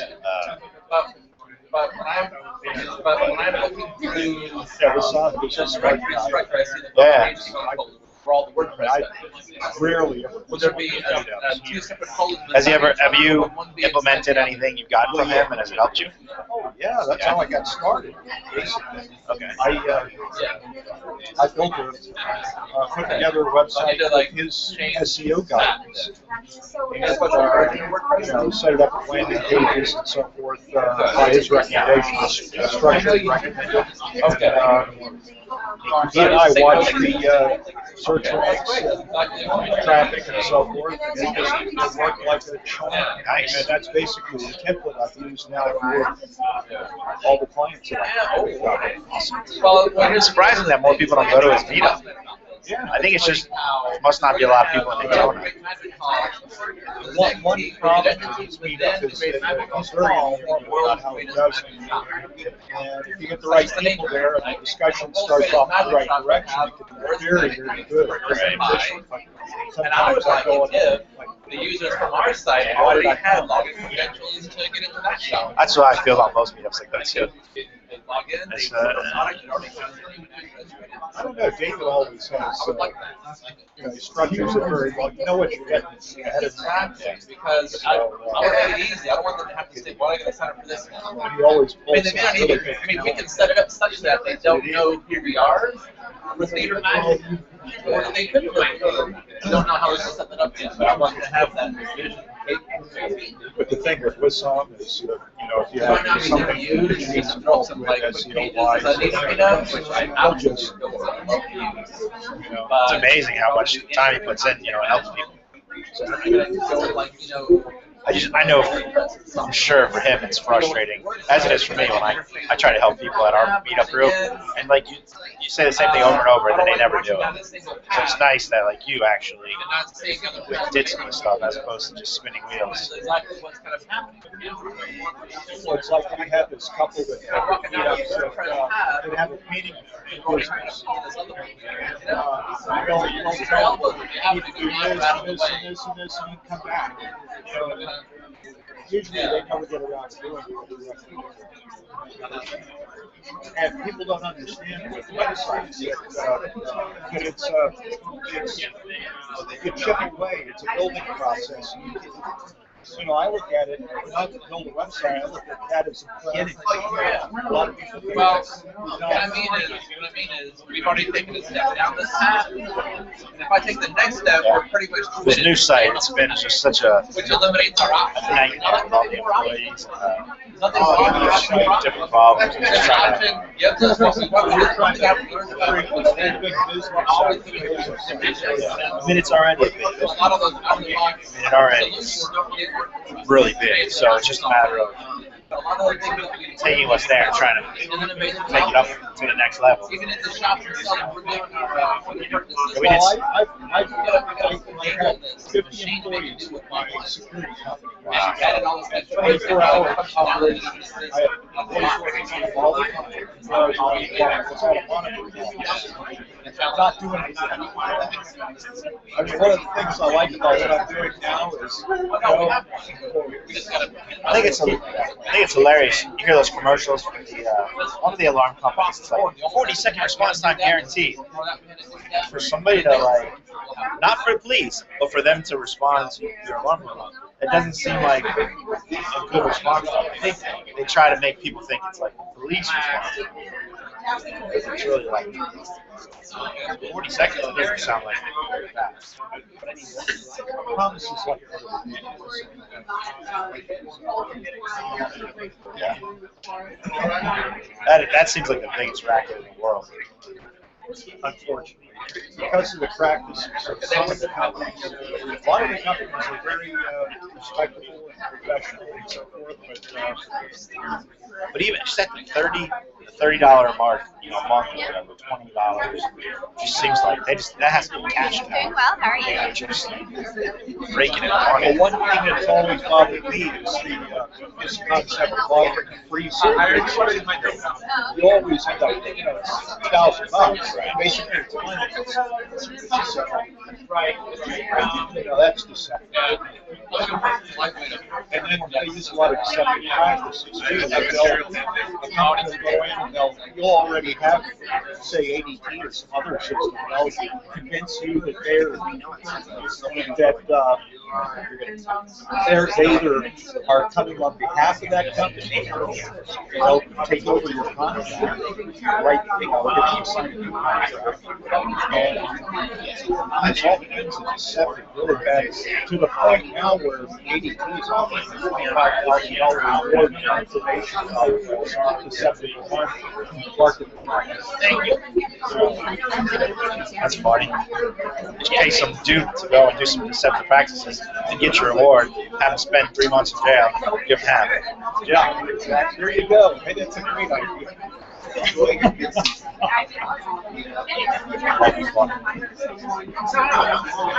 So you still do the security stuff, but just what's your website? Just the website stuff.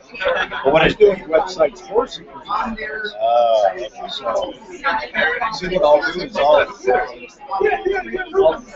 I like a certain size security company that has an underperforming website. typical security company I take on is doing about $1 million or $2 million a year in business.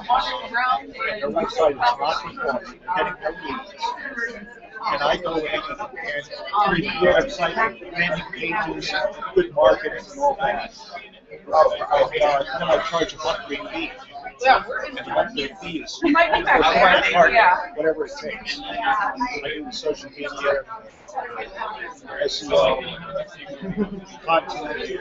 So you don't do it on rev share basis when you're on that, a revenue share basis? Say, okay, if I can increase your sales by 20%, give me. I've thought about that. I mean, if you've got a proven track record, we can show like, okay, I go into $1 million companies, and within 2 years, I got you a 1.5 million.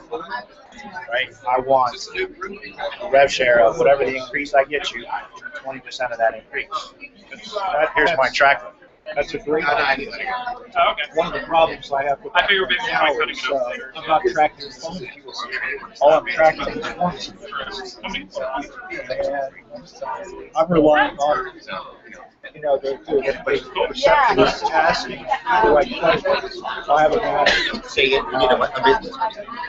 A video visit our website, and how did you hear about it? Because they want to ask how did you hear about it. And some companies will do it, others won't.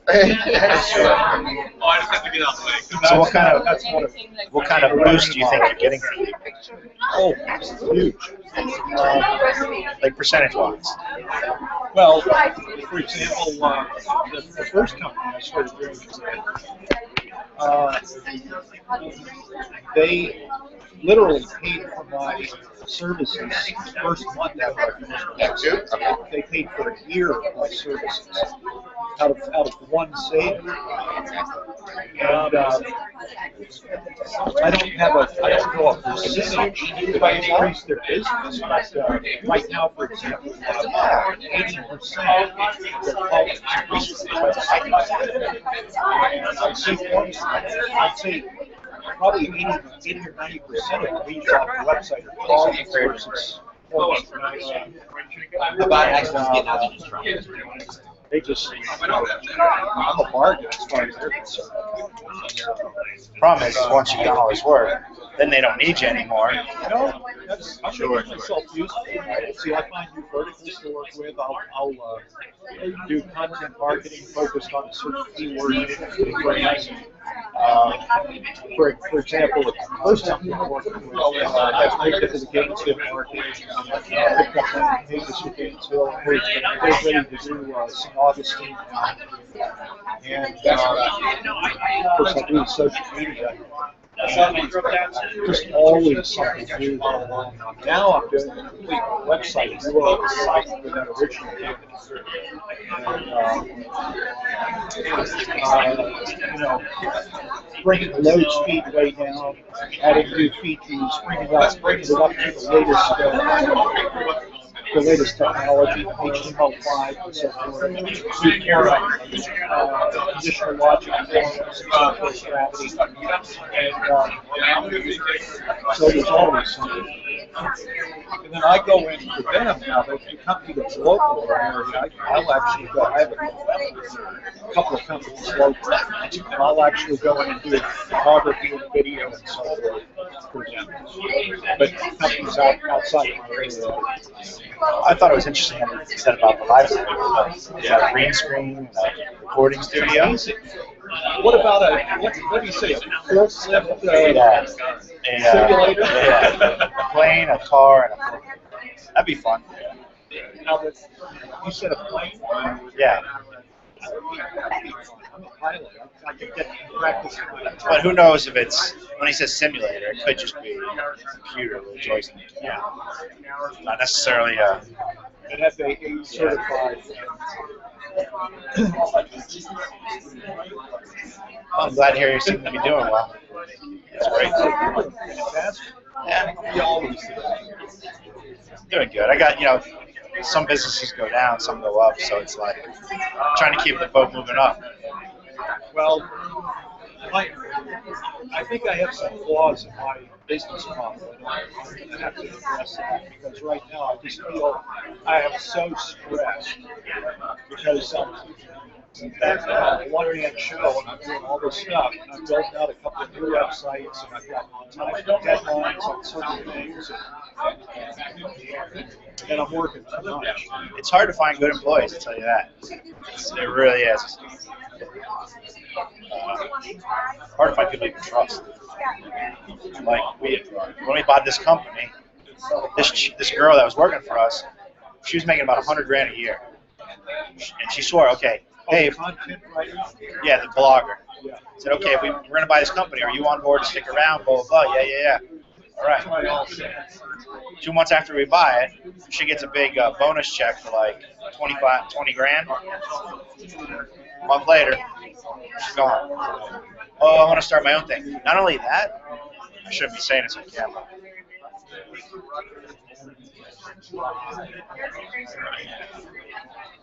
One change.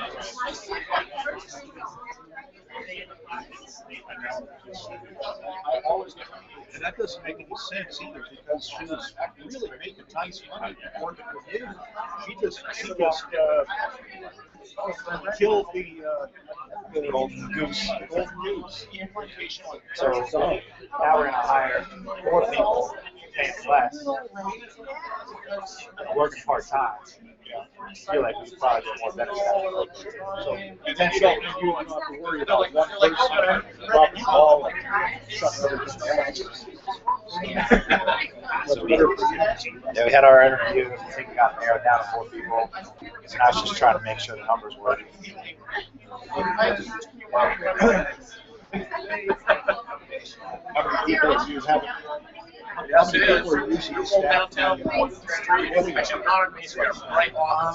We've got a culinary person who makes the meal plan, tech support. We're going to have the bloggers, which are 4 bloggers. We've got my assistant, who just kind of does everything.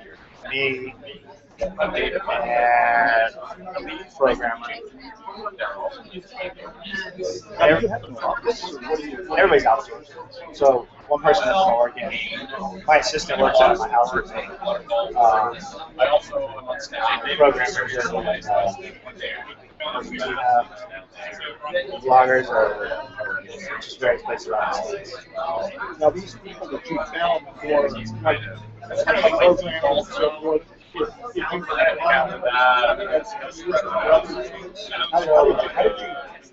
you find a reliable program? So what we did was, I actually wanted to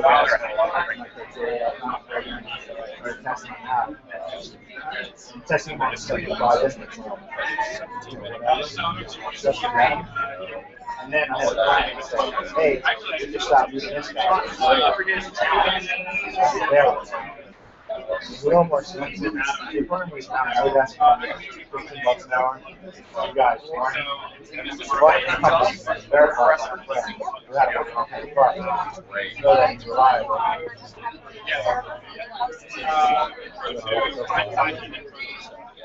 It's hard to program.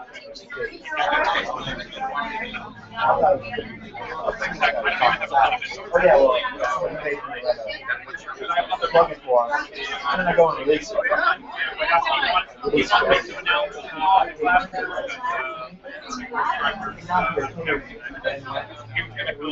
Release it. So I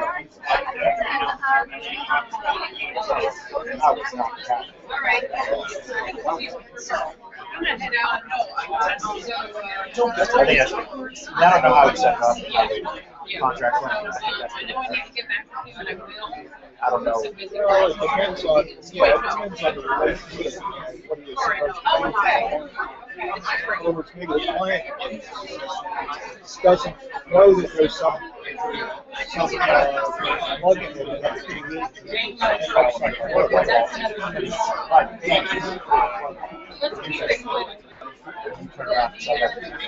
but if you take how to build a website, what happens is Call me, ask some questions. I'm happy to help you. What is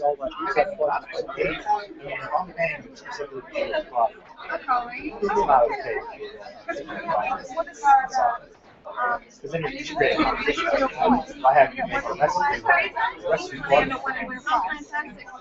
then you go and release it, that's just creating the issue of competition.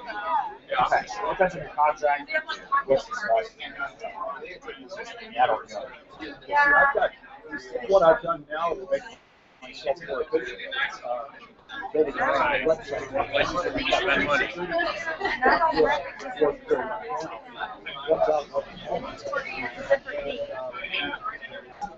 I went to the price of L1. I'm going to build your website with the identical to this other guy's website. Now I see why you don't think so. And basically it's great because I work on one website and I just pop it over here and make a few little changes to customize it. You know, I'm not talking about people on Twitter, but I'm talking about graphics and plugging in and design. So, but I do go up front, I do go pragmatic. I dropped little things along. I said, well, I'm doing the same thing right now with the other bar, and I'm like, oh, that's different. It's like your scapula locked up. You go and pursue that, and say, I've got this platform I can't cover my money. That's one thing. If I were to know you're a programmer, I'd come to you and say, hey, create this for me. I think this is very good. Well, yeah, what they're trying to is I'm trying that I want to go to each that it'll be customized to their business. And you're not doing competing companies. No, as a matter of fact, what I do is I'll go to a company and I'll say, look, I'll work for you. Your market, what you market, I will not do that. You make that side too. Yes. If they stop paying, Then I'll be good somewhere else. that's good.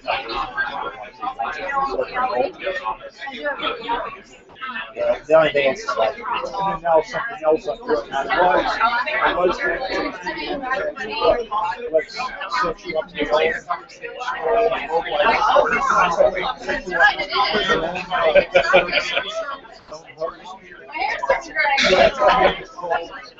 Happens no matter what. I blame that right in my hair. Man, you let him have my hair. That's what I try to tell people when I practice. Because I'm like, well, maybe it's have you had people like this? well, I say, you know, I have correlation to causation. So so accurate. My wife and I want to correlate. I'm getting the so she's the cause. So that's so people are always like, well, it's because I'm taking like the wrong I gotta know this, right? That's why this is happening. I'm making enough money off of it. There's a correlation, but there's something you really don't know.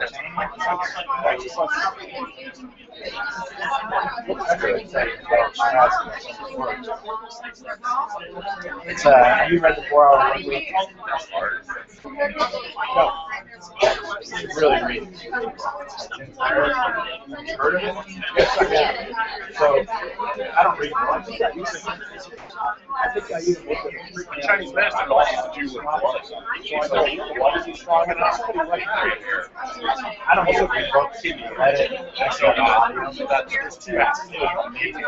It's actually, yeah, if I would have read books, this is what I would have I had done much more other avenues.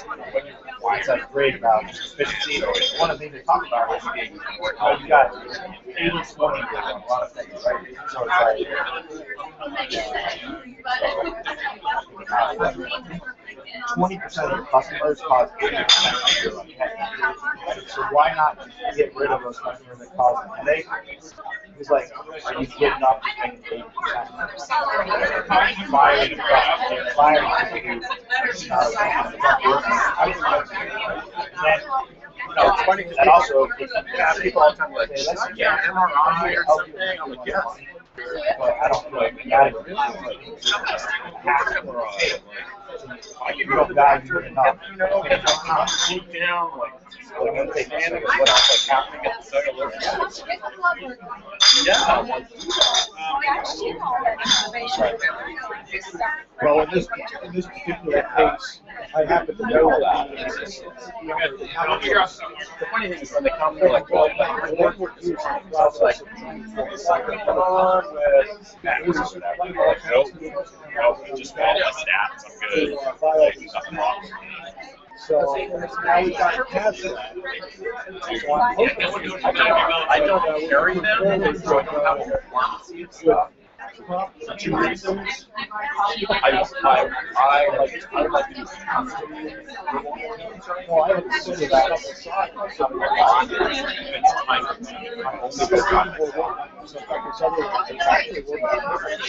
Yeah. Yeah, 2 weeks ago, They carry a great line. It's called their research lab from Austin, Texas. my wife said, tell him no, you don't want any statements. Yeah, that's very cool. Here comes the money in my head. Do you live here? Yeah. Yeah. We'll see. So you should come visit me. Also, the biggest company. Are you charging it proportionately? Like, bigger company, you get more money. The problem covers I mean, it's probably each in transmission, each organ can have a sometimes emotion, stuff. The problem with you is you're gonna get that initial ramp up, boom, you're 100% more revenue, like whatever number. And then it makes like, you see that first batch, they go, oh yeah, great. And then all of a sudden, That's very standard. why are we paying? Remember what I did for you? Yeah, it's rough. Because I'm like that too, right? When I'm running my business, Great place to someone start. gives me I start a big boost like on your cabin. Yeah. It might sound like now. It might even put tape on this spot. And maybe I'll like massage the spot underneath it. And then I come back and I go, how's this spot now? They're like, well, I'm not pushing as hard. She's not pushing the tape on. I'm like, oh, there's this tape on it. Right? So then I make those how we do it. And then I go, okay, now try your shoulder. Let's say they give you your shoulder. And they're like, well, let's try it again. It hurt like that, right? And they're like, you didn't even run it up like, I'm getting your shoulder. You know, it's like, so by adjusting your body, I mean, you're going to leave it up to me as far as what is the best thing to do. Best way to I don't need to talk to you. My name is Kathy. We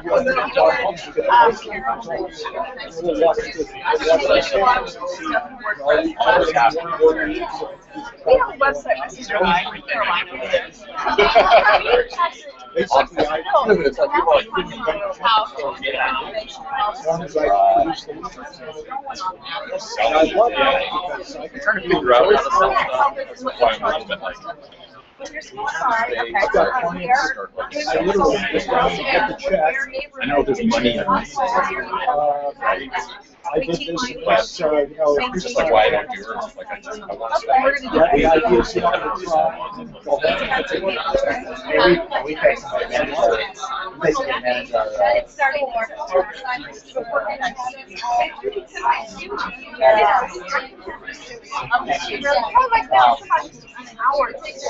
they really do anyway. I'm right. We're right off the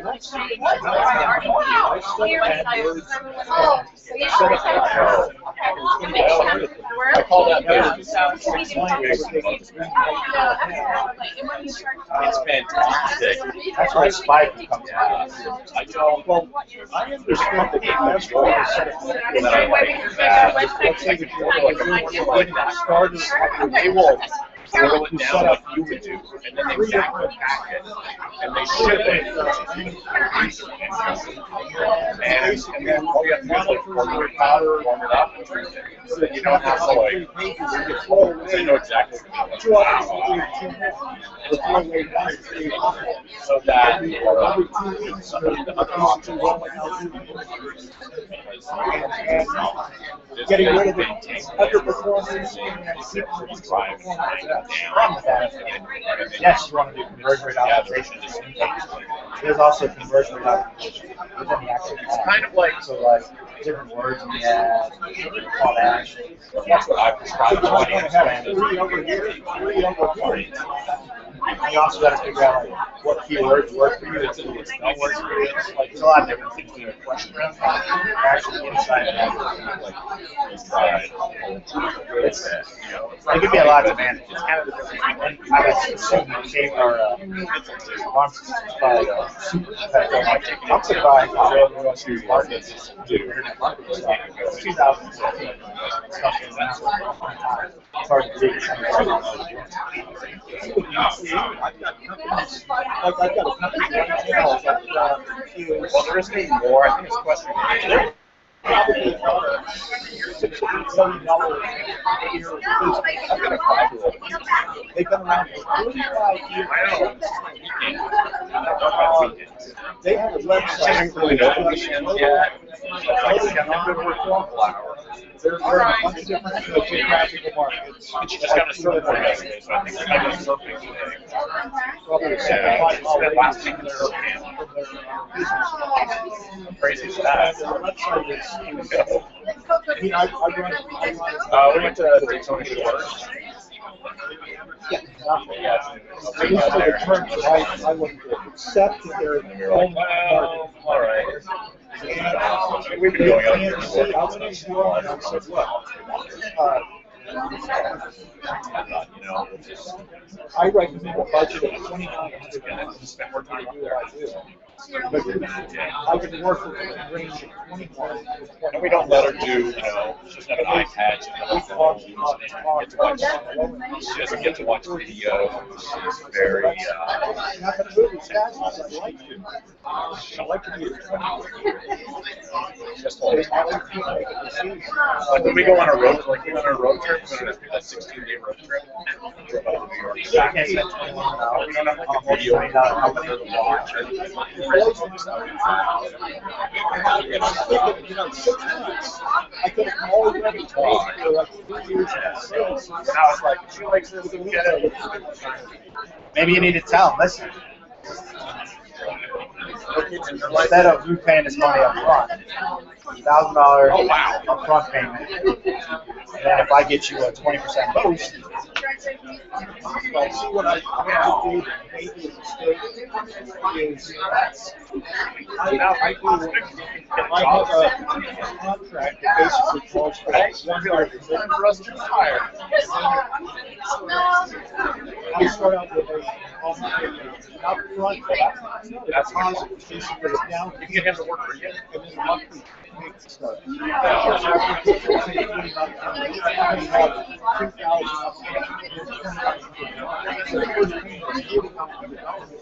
Basically, within 90 days, I have put in all the work to build a website.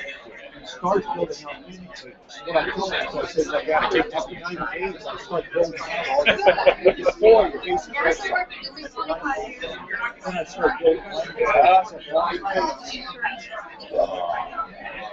and 5 years. It's like a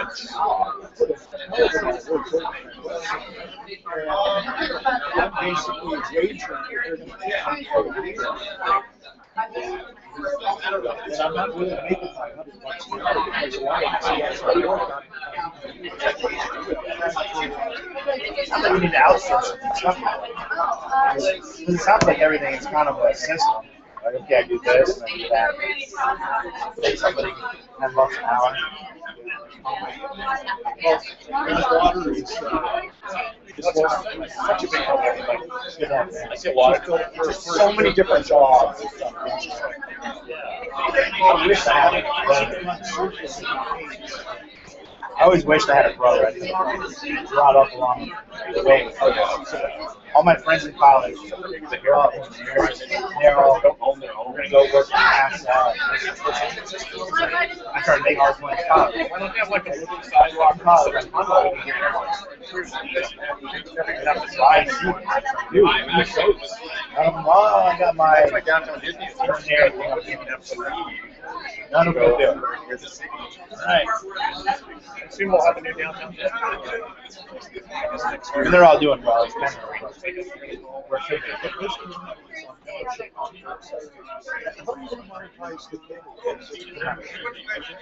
$10 a month. You have meal plan. Meal plan is it's a calendar with all the recipes for the week, and then a shopping list. And here's all the ingredients you need. Here's all the recipes. So it's kind of just making eating easy. Now, when you choose for free, you've got all the recipes online for free. So if you just want like a one-off recipes, there's information blog. What's the last one? Paleo plan. Probably Russian too. Adam, Watch right. Check it out. Indeed. Oh, right. Probably need to readjust this. Yes. How about I'll just move those bottles and run new chairs. So this is mine. Do you want me sitting with them, or do you want me everyone on the. Yes, and you're gonna sit. All right. So we need chairs. Right now, all three of you are within the camera, so perfect. Yeah, we're gonna sit down. Yeah, so I'll grab the chairs. Cool, there.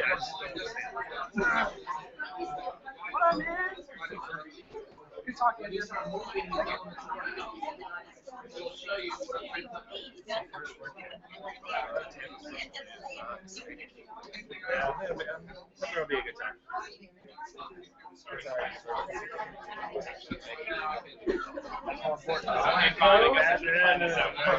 No, you don't. I understand how that works. I don't think so.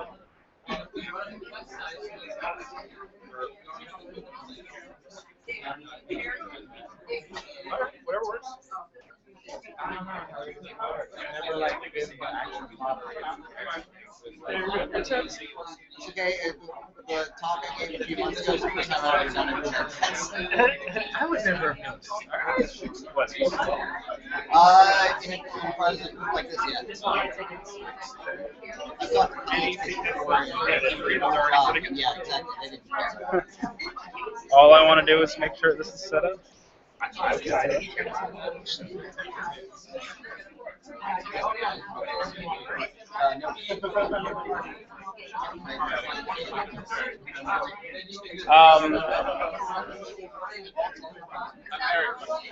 Can you squeeze slightly closer together? Live stream. You have 4 whole people watching on live stream right now. Perfect.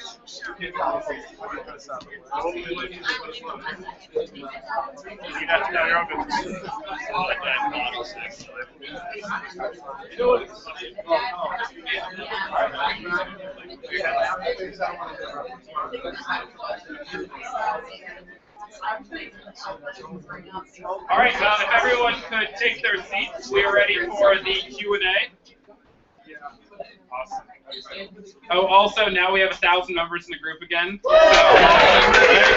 yeah.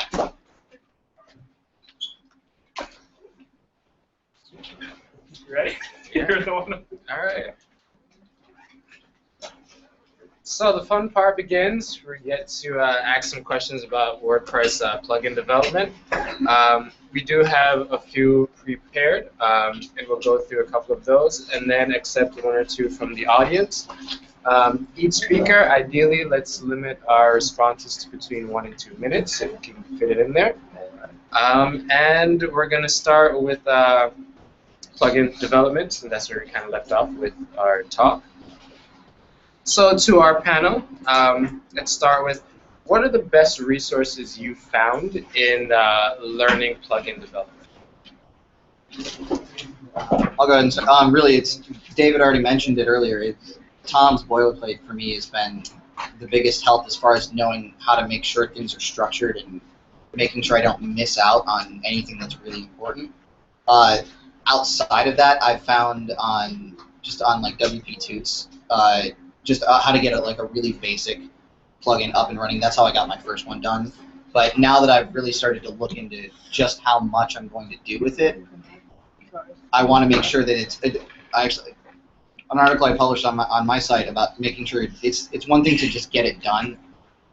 The next step is making sure it's done right, and that's kind of where I'm in this kind of transition point where I've done a few little things, whether for clients or for stuff on my own personal site, and now I want to make sure it's done right because long term that's going to we know now that support is going to be your biggest problem. If you don't do it right, you're going to have a lot more support than if you did it right the first time. In addition to what he said, when I got started, most of those things didn't exist, and I took plugins that already existed. I looked at what other people developed, and I looked at people that I knew and I trusted and felt confident about what they had written, and I looked at what they wrote. I looked at how they put it together. I would take 2 or 3 plugins that they had written, and I would look and see where the consistencies were. So I would get an idea of their design, their development patterns, but also some of the things that you're going to most likely have to do regardless of what the plugin does. You're going to have to make sure you do these certain things, and that's where I learned things like proper data sanitation and validation, things, error checking, escaping, security, some base level security stuff, things of that nature, and ways to, if you're doing something that hooks into a theme output, where and how they did it. And so I didn't have to reinvent the wheel. I looked at how they were done and things that were successful, so I knew that they were doing it at least much closer to the right way than I would do if I were just trying to guess off the top of my head. And I don't really have anything extra to add to that. Essentially, it's what Andrew said. Don't reinvent the wheel. If you have somebody else who you trust, or you know another plugin that you really like, I would suggest looking at that code and seeing how they did it, and that's where I've learned the most as far as plugin development goes. So, what characteristics would you say make an awesome plugin developer? That's a good question. The first one I would say is the ability to take criticism, the ability to take a user's needs, complaints, wants, what have you, and translate that into something development focused. Because again, what I mentioned earlier, like users, they don't do what we do. They don't know how to say, I need this function. I need that. They're like, I just want it to do something. And being able to figure out a way to not only build that, but build something that is not just so one focus, like it does the one thing you wanted, but it doesn't help anybody else. If they can kind of take those and do it. And then also, the best thing that I've seen on top of all that is if they know how to build plugins that play nice with others. They don't jack themes. They don't add their own user interface that doesn't match anything in WordPress. They don't make it so it's difficult to use other plugins. That they don't hijack scripts and things of that nature. That they respect what's already being run on the site. Couldn't have said it better myself. that's my big thing. Anytime it's the reason I have such. Those of you who've been in the group before, I haven't said very nice things about plugins in the past. And a lot of that just comes from, we installed this plugin because the client specifically requested it, and then it broke 3 other plugins on the site. Now we've got to figure out how to fix those. That playing nice with others thing is so important, because if you do it right, your plugin kind of does what it's supposed to do, and it doesn't touch anything else. And that way it lives in its own world, and you don't have to worry about it potentially breaking things down the road. So that way, if you do have to remove it, all those changes that you had to do to get those other plugins to work in the result of that, you now have to go undo. And then you're introducing something else into the ecosystem, and it becomes a whole mess. And you've suddenly added 10 hours to your development that you didn't necessarily have. And if you're a freelancer, that's really problematic. If you're a company, it's not quite as bad, but it's still, that's extra work that you didn't really need to do. Very well put. And I think the only thing to add to that is I think you just need to be a little bit fearless as well. A lot of the times you can test things on your local machine and run unit tests, things like that. But in the end, sorry about that, when you release your plugin, way more people are going to be testing it out on their sites, and there's going to be a problem every once in a while. But the fact is, like, no matter how much testing you do, there's going to be way more testing being done on as soon as you release a new version of your code. So I would say don't be afraid to launch, put an update out there. All right. So, looking at the current state of the WordPress plugin market, how would we improve it from both a developer and end user standpoint? Are you talking about commercial or free or? Let's go with commercial first and then free. Okay. From a commercial standpoint, what I think would be nice, I'm not sure when or how it'll happen, but is some sort of vetting done by a third party. And I don't know if that third party would be the foundation or the .org team, kind of like what they do with plugin. They have some featured theme companies that they will promote on the site, on the WordPress site. I kind of wish they would do that with certain plugins as well. I also wish that, you know, it would be nice to see a little more collaboration between some of the large plugins that people use for a lot of things. I know that there are certain plugins now that'll ask you, like, hey, can we send back data? Say yes. Like, I don't, you know, from my own experience, like, I don't care about what you're writing about. I could not care less. But what I do care is that what plugins you're running, what theme you're running. Because if I see that the good scope of user, you know, the good chunk of users that are using something I've written are using a particular plugin, I'm going to make sure that that plugin is included in my test suites because I know that I'm going to have to interact with it. And I won't know that if I'm not getting any data. So there's, you know, because if you go to the repository, the top 10 list hasn't changed in years and probably won't. So, you know, there's really no other way of knowing what to test for without having actual user information. And if something breaks, you don't know what plugin is causing the problem. You just know that there's a problem. So, you know, getting that information back would be fantastic. Some consolidated way of getting actual real user data. That's a great point, especially that last part. Nothing is more frustrating when you go, even as a developer, we install a plugin because we think it might work, it might be solving the problem that we needed to solve, and then it breaks something, and we go to the support forum, and the first thing that we're told to do is disable all plugins, and that doesn't help me figure out what's wrong. Especially like in this most recent instance where it happened, it was actually a custom plugin we wrote that was breaking everything. So we easily removed it, and we can fix that. But if it's somebody else's, as I said before, now we have to go through and figure out how to fix all of that. And some of them are free plugins, some of them are paid. And the paid ones, it's easier to get support. The free ones, it could be something that was written 3 years ago and no one's touched since. But because it still works, we use it. And that becomes a problem as well. I don't have as much commercial experience, but I think one thing that can be worked on for the free model is better statistics. So a lot of times people will go to WordPress.org and they'll search for a plugin that does something. They'll see a big list and they're really not sure which one to pick. And when I'm talking to people about that, I just say, okay, look at the downloads, how many downloads there are, what the rating of the plugin is. But simply the amount of downloads does not really correlate to how popular the plugin is. People might download the plugin all the time, but that doesn't mean they're actually using it on their site. So there's other statistics such as like how many people are actually using this on their sites. And I think having a better way to search for what you're exactly what you're looking for And I think there's been some big improvements in WordPress, and especially in the back end, where you can just search for and install plugin right in the back end. And WordPress is working to make that experience a lot better. But I think that's just a work in progress. And yeah. Yeah, when you're pulling plugins from the repository, the things that I always look at are twofold. One, look at the last updated date.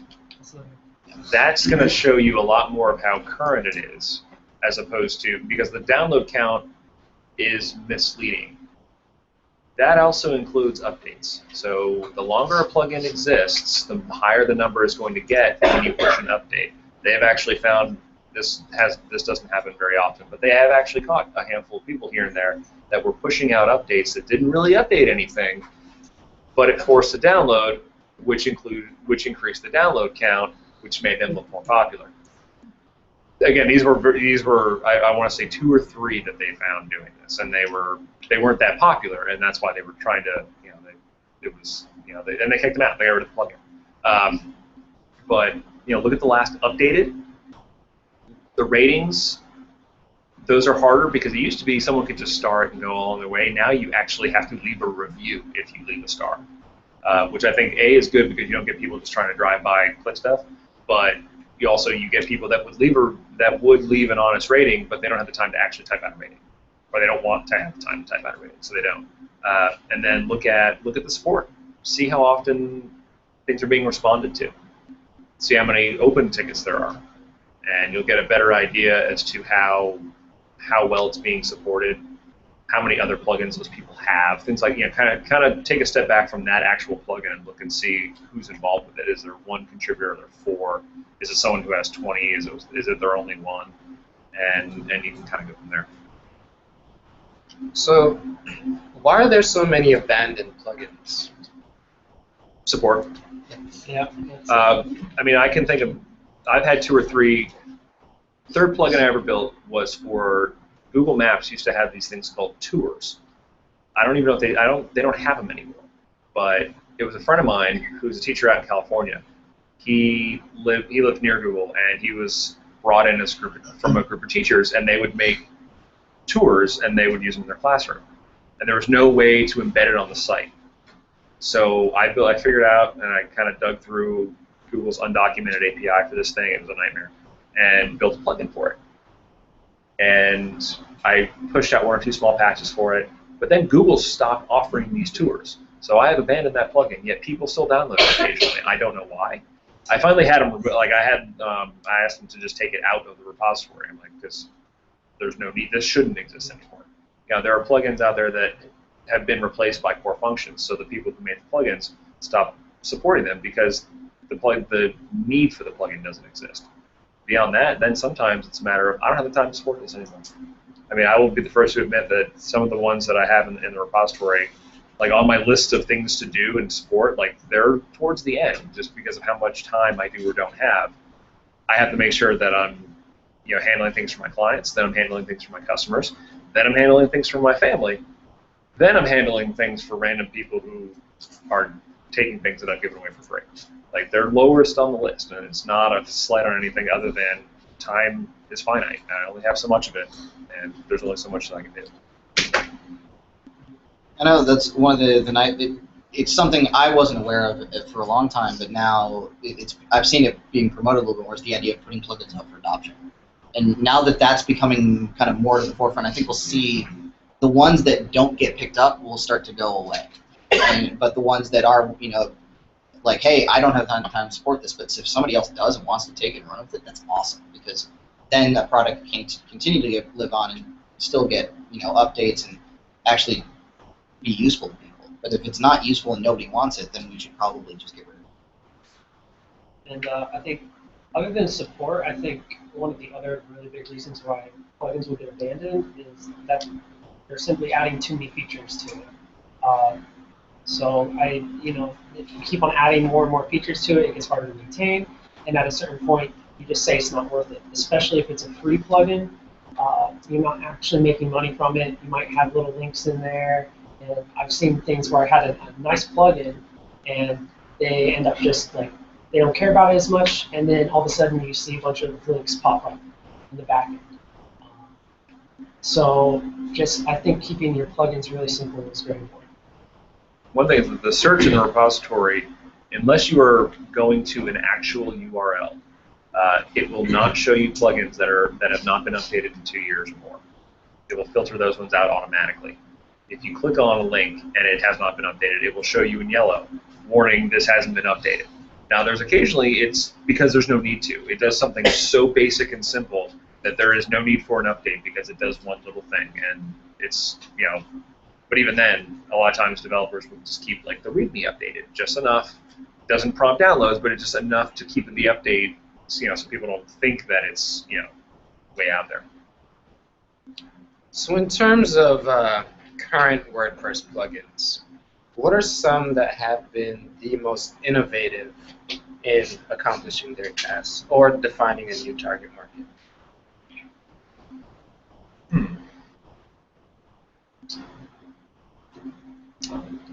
I still use Gravity Forms on all my sites. Gravity Forms is probably the one plugin I think I absolutely can't live without. Yeah, can't do it. Yeah, I renewed my developer license without thinking about it. I just did that the other day. And and only because everyone needs a form. And I've never built a site that didn't need at least one form. So what about Form 7 that's free on? It's a lot harder to customize. I'd rather pay for something that I know will do exactly what I want than try to fight with something that won't. And I met the developer. He's Japanese. He doesn't speak English, at least not very well. I met him in the community summit back in 2012. Super nice guy. Very limited English. Has a full-time job that is not related to WordPress. The fact that he is able to support that at all, considering the user base, blows my mind. And the fact that how much functionality is actually in that if you're willing to sit there and go through it, it does the job.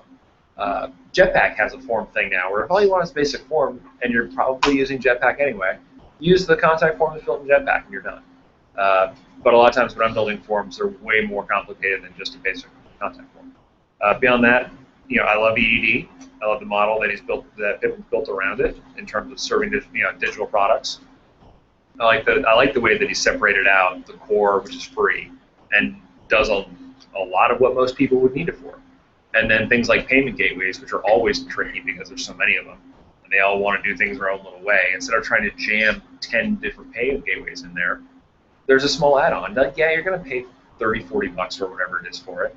But if you're anytime that I see people complaining about the price of a plugin when they're using it on a site that they're making money from, I can't reconcile that in my head, at all. It's like people who drive for a living complaining about having to buy a car. It's like, no, that's kind of how it works. You need to spend a little bit of money, and there's no other, I don't build physical things because I'm not that good at it. But my father-in-law, among other things, he does tile work. He has $1,000 saws that he has to use. They're very specialized for the type of stuff that he does. And heck, he has $500 blades that cut certain kinds of stone. He does that work. He goes and buys that blade. He doesn't think twice about it. He maybe doesn't like spending $500, but he doesn't tell the guy I can't. And no, you shouldn't charge me. It's just still I can't reconcile in my head people that complain about paying for something when they're using it to make their own money. If it's a free thing, maybe, but if you're using it to generate income, then you need to be okay with spending a few dollars. So, what characteristics would make an innovative WordPress plugin?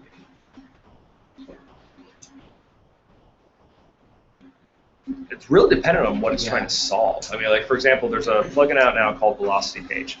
Mark Jacobs is the main developer on it, and it is a page builder. Now, I myself have no need for the plugin.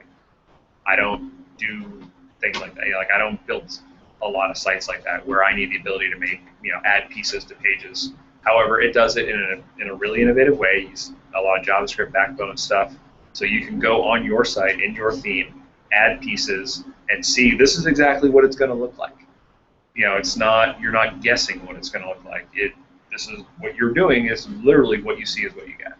And it's a paid product, which I have no problem saying that it's good. I know that it is good. I myself have no need for it. But he took something that had been done many times by themes, plugins, the whole nine, and said, what's wrong with the way these things are being done? let's use some of the new stuff that's in WordPress now. A lot of it's JavaScript based, and make something that's easier to use. And I think the way he did it was extremely innovative because no one had done it that way yet. So I guess that technically defines innovative because he innovated a way to do it. I think that it's a problem that the word innovative is kind of thrown around a lot. It's almost become a marketing term. My wife deals with it. She's a teacher, and like they're always being told to like one of their standards now is to be innovative. It's almost impossible to set innovative as a standard because if you're constantly innovating, you're really not getting paid enough because you're coming up with things that no one's ever thought of before. That's kind of what innovative is. And so really it's just coming up with an idea like you said in your talk before. Find something that somebody is already doing and see if you can find a way to do it better. Whether that's more efficient, cleaner code, just a better user interface, because Lord knows, if someone can please figure out a way to write a photo gallery plugin that doesn't suck, I'd really appreciate it. Because we have one client where we actually have 2 photo gallery plugins running on one site. One plugin just to run the backend because the backend is actually really nice to use, but their presentation on the site is terrible. So we had to use a separate plugin that hooks into that to handle the presentation so that it still looks good when you actually put the photos on the site. If someone could find a way to put those 2 together, and so I don't have to use 2 plugins, which means it's a whole mess of code that if one little thing goes wrong, one update can screw up both of them, I would be so happy, because that is the #1 thing that drives me crazy is photo gallery plugins, because everybody wants photos on their website, and I haven't found an interface that actually is really user intuitive and also developer friendly. And I guess I have a little bit of a different view on innovation, but my personal point of view is simpler, easier to set up. So when I install a plugin, I don't want to have to go to settings and deal with a lot of these extra options. I just want to turn on my plugin and be done with it. And if you can do that, compared to this other plugin who does the exact same thing, but you have to go to settings every single time, you've already made a much better plugin just by doing that. So simplification is that's my personal piece of advice. Yeah, when I'm building a plugin, my goal is for there to be no settings page. If I can pull it off, then in the last 3 that I've done, there's on the free side, there is no settings page. There are no settings to configure. It does what it does, and that's all it does. And there are some hooks and filters and stuff behind the scenes, but there is absolutely no setting. So like what you said, it's a very simplistic, very focused, and I think the people that are innovating are taking these kind of nebulous, this plugin does things, does this for everybody, and saying, yeah, no, we're doing just this, and we're getting very focused and very fine-tuned, and it's going to do that one part of the market. It's going to do it better than anyone has ever tried to do it before. But that's all it's going to do. And we're going to keep that focus, which means we can make that part even better and better and better, because we're not trying to attract all of these other sides of the same, pieces of the same pie. Because if you're trying to be something to everybody, you're not something to anybody. Like, you can't make everybody happy, so don't try. Just try to make one group of people very, very happy. And then you can end up building a better product. Jump on that one point. The one thing I do worry about with this oversimplification of things is I'm a newer developer. I've only been doing this professionally for just over a year. The thing that frustrates me the most is if I Google something and I need to know how to do this, and the first 10 searches I come up with are use this WordPress plugin, use this plugin. That doesn't help newer developers. We should be able to learn how to do basic functionality. And it may be something it's not in core because it's not something everybody uses, but enough people request it. Well, that might be it's a good reason for a plugin to exist. Sometimes you don't necessarily want to use a plugin for it because it's something, if it doesn't need a settings page, it should just work. You don't want your client to have to think about it, so you just want to have it happen. And far too many times, and it's where my kind of overall general feelings on plugins come from, is I want to learn how to do something and says, oh, just use a plugin for it. I mean, the talk I gave a couple months ago about keeping your databases clean. So many of the options I found were, oh, just use this. But what if I actually want to know how to mess with the SQL tables, and I need to know what to look for? Because I want to be able to monitor it more personally. It took me hours just to find what I'm supposed to be looking for. But if I wanted it done in 5 minutes, I could have just found a plugin for it. So that's where I worry that if we go too far down that simplification rabbit hole, that you're going to end up hurting those younger developers that want to learn, and they're getting so involved with, oh, just use a plugin, because it's so easy in today's society. But you can buy a thing that'll do that for you. To me, it's important to know how something is made and how to build it yourself. And I agree with that, and that's how I learned how to develop. Was I went and downloaded those plugins, and then I opened them. What is this doing, and how do I do it? Because I would do that, especially like when it comes to plugins. What I usually do is things like Gravity Forms. They're always a pain. They're a pain to build by yourself. I can build them, and I have built them. And my rule of thumb is that if I can't build it myself, I won't use a plugin. Not that I will build it myself, but if I can't build it myself, then I will not use a plugin until I know. Because if the plugin breaks, I have to be able to step in and mimic that functionality. That's me as a developer and as handling clients. But things that have constant changes, not to WordPress, things like Google Analytics, I will always use a plugin because Google keeps changing things. And if I put this on a client site and I coded it myself, 2 years later, all of a sudden they're like, I don't have 6 months of analytics data. It's like, oh, well, Google changed how they handle their scripts. I didn't know that, and now they're upset with me. So I'll always use a plugin for something like that because that will stay updated.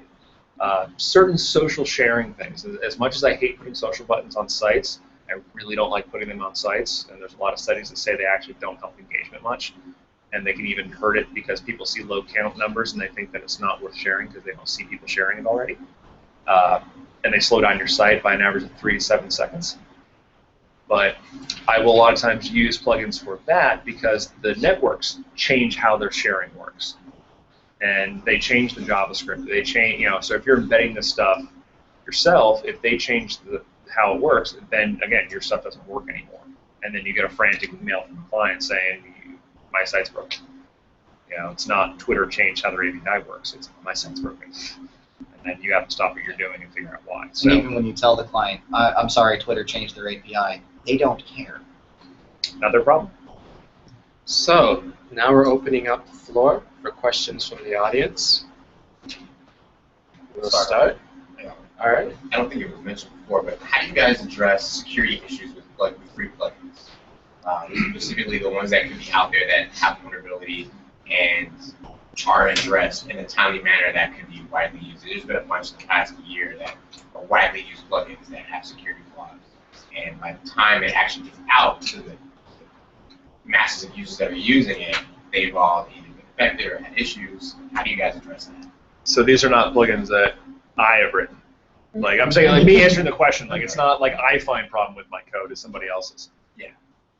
Well, first what I do is I reach, if I find it before one of the actual security experts, guys like Jake with or Security or those people, if they find, if they don't find it and I manage to, I will reach out first and be like, privately, never publicly, always privately. And it's not because like I want to hide things. It's like usually it's like whenever I've told someone, hey, I found a security hole, and usually they're very like esoteric kind of. They have to hold down the left lever while using their right, like a Goonies thing. Like they have to hit these 3 keys and step on the left, to make it open.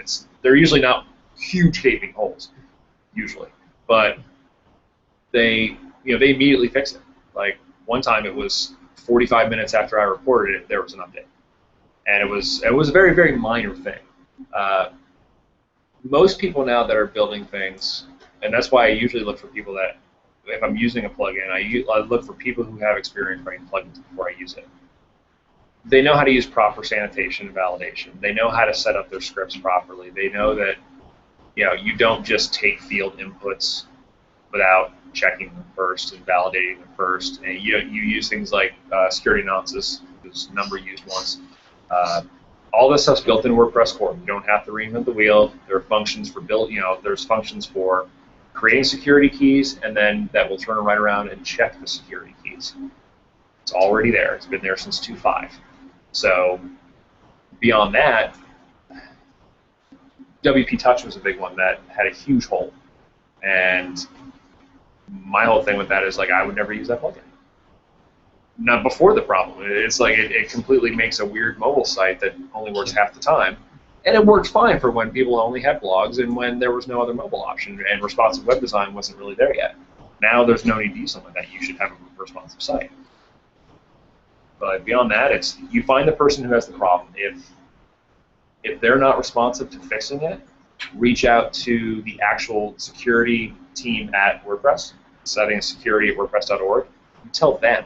There have been more than one occasion where they will go in automatically and deactivate plugins on people's sites that have very major security problem. A major security problem comes up, and then I'm saying major, like can infect a whole network kind of thing, not, oh, you might get spam. I mean, like, it's legitimate security issues. They will go, like, they will give people like 12 hours to upgrade, and either they'll force an upgrade if there is a fix, or they will deactivate it from people's sites. They've only done that 2 or 3 times, but they have the capability to do that if there's something that's that big of a problem that it could cause widespread, issues. Yes, would you mind explaining or define the term vetting that you use? Like when I vet a plugin? You were previously saying that proper vetting was appropriate for theme development. And I just would like for us newbies here, if you could explain that term a little more, define it. Sure. When I'm vetting a plugin, what I'm doing is, obviously as a developer, I can look at the code and see what's going on. Like, I know that not everybody can do that. I understand that. But what I do is I look at, is it doing what it said it was going to do?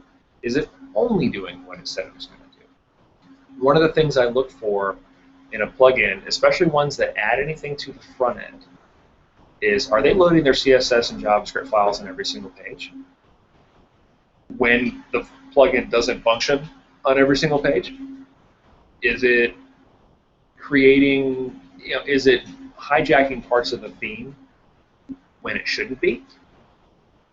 And sometimes it's a matter of, you don't find this nearly as much, but sometimes you find that the plugin is doing what it's supposed to do, the theme is not written properly. Like there's always that, there's 2 sides to it, like where, now there is a problem, what's the cause? Is it I now introduce something that does it correctly and it exposed something that it had been going incorrectly for a long period of time? Or is it this new thing is doing it incorrectly? From there I look at, who built it, I try to get a gauge for what their experience is, and not because someone new can't do it well.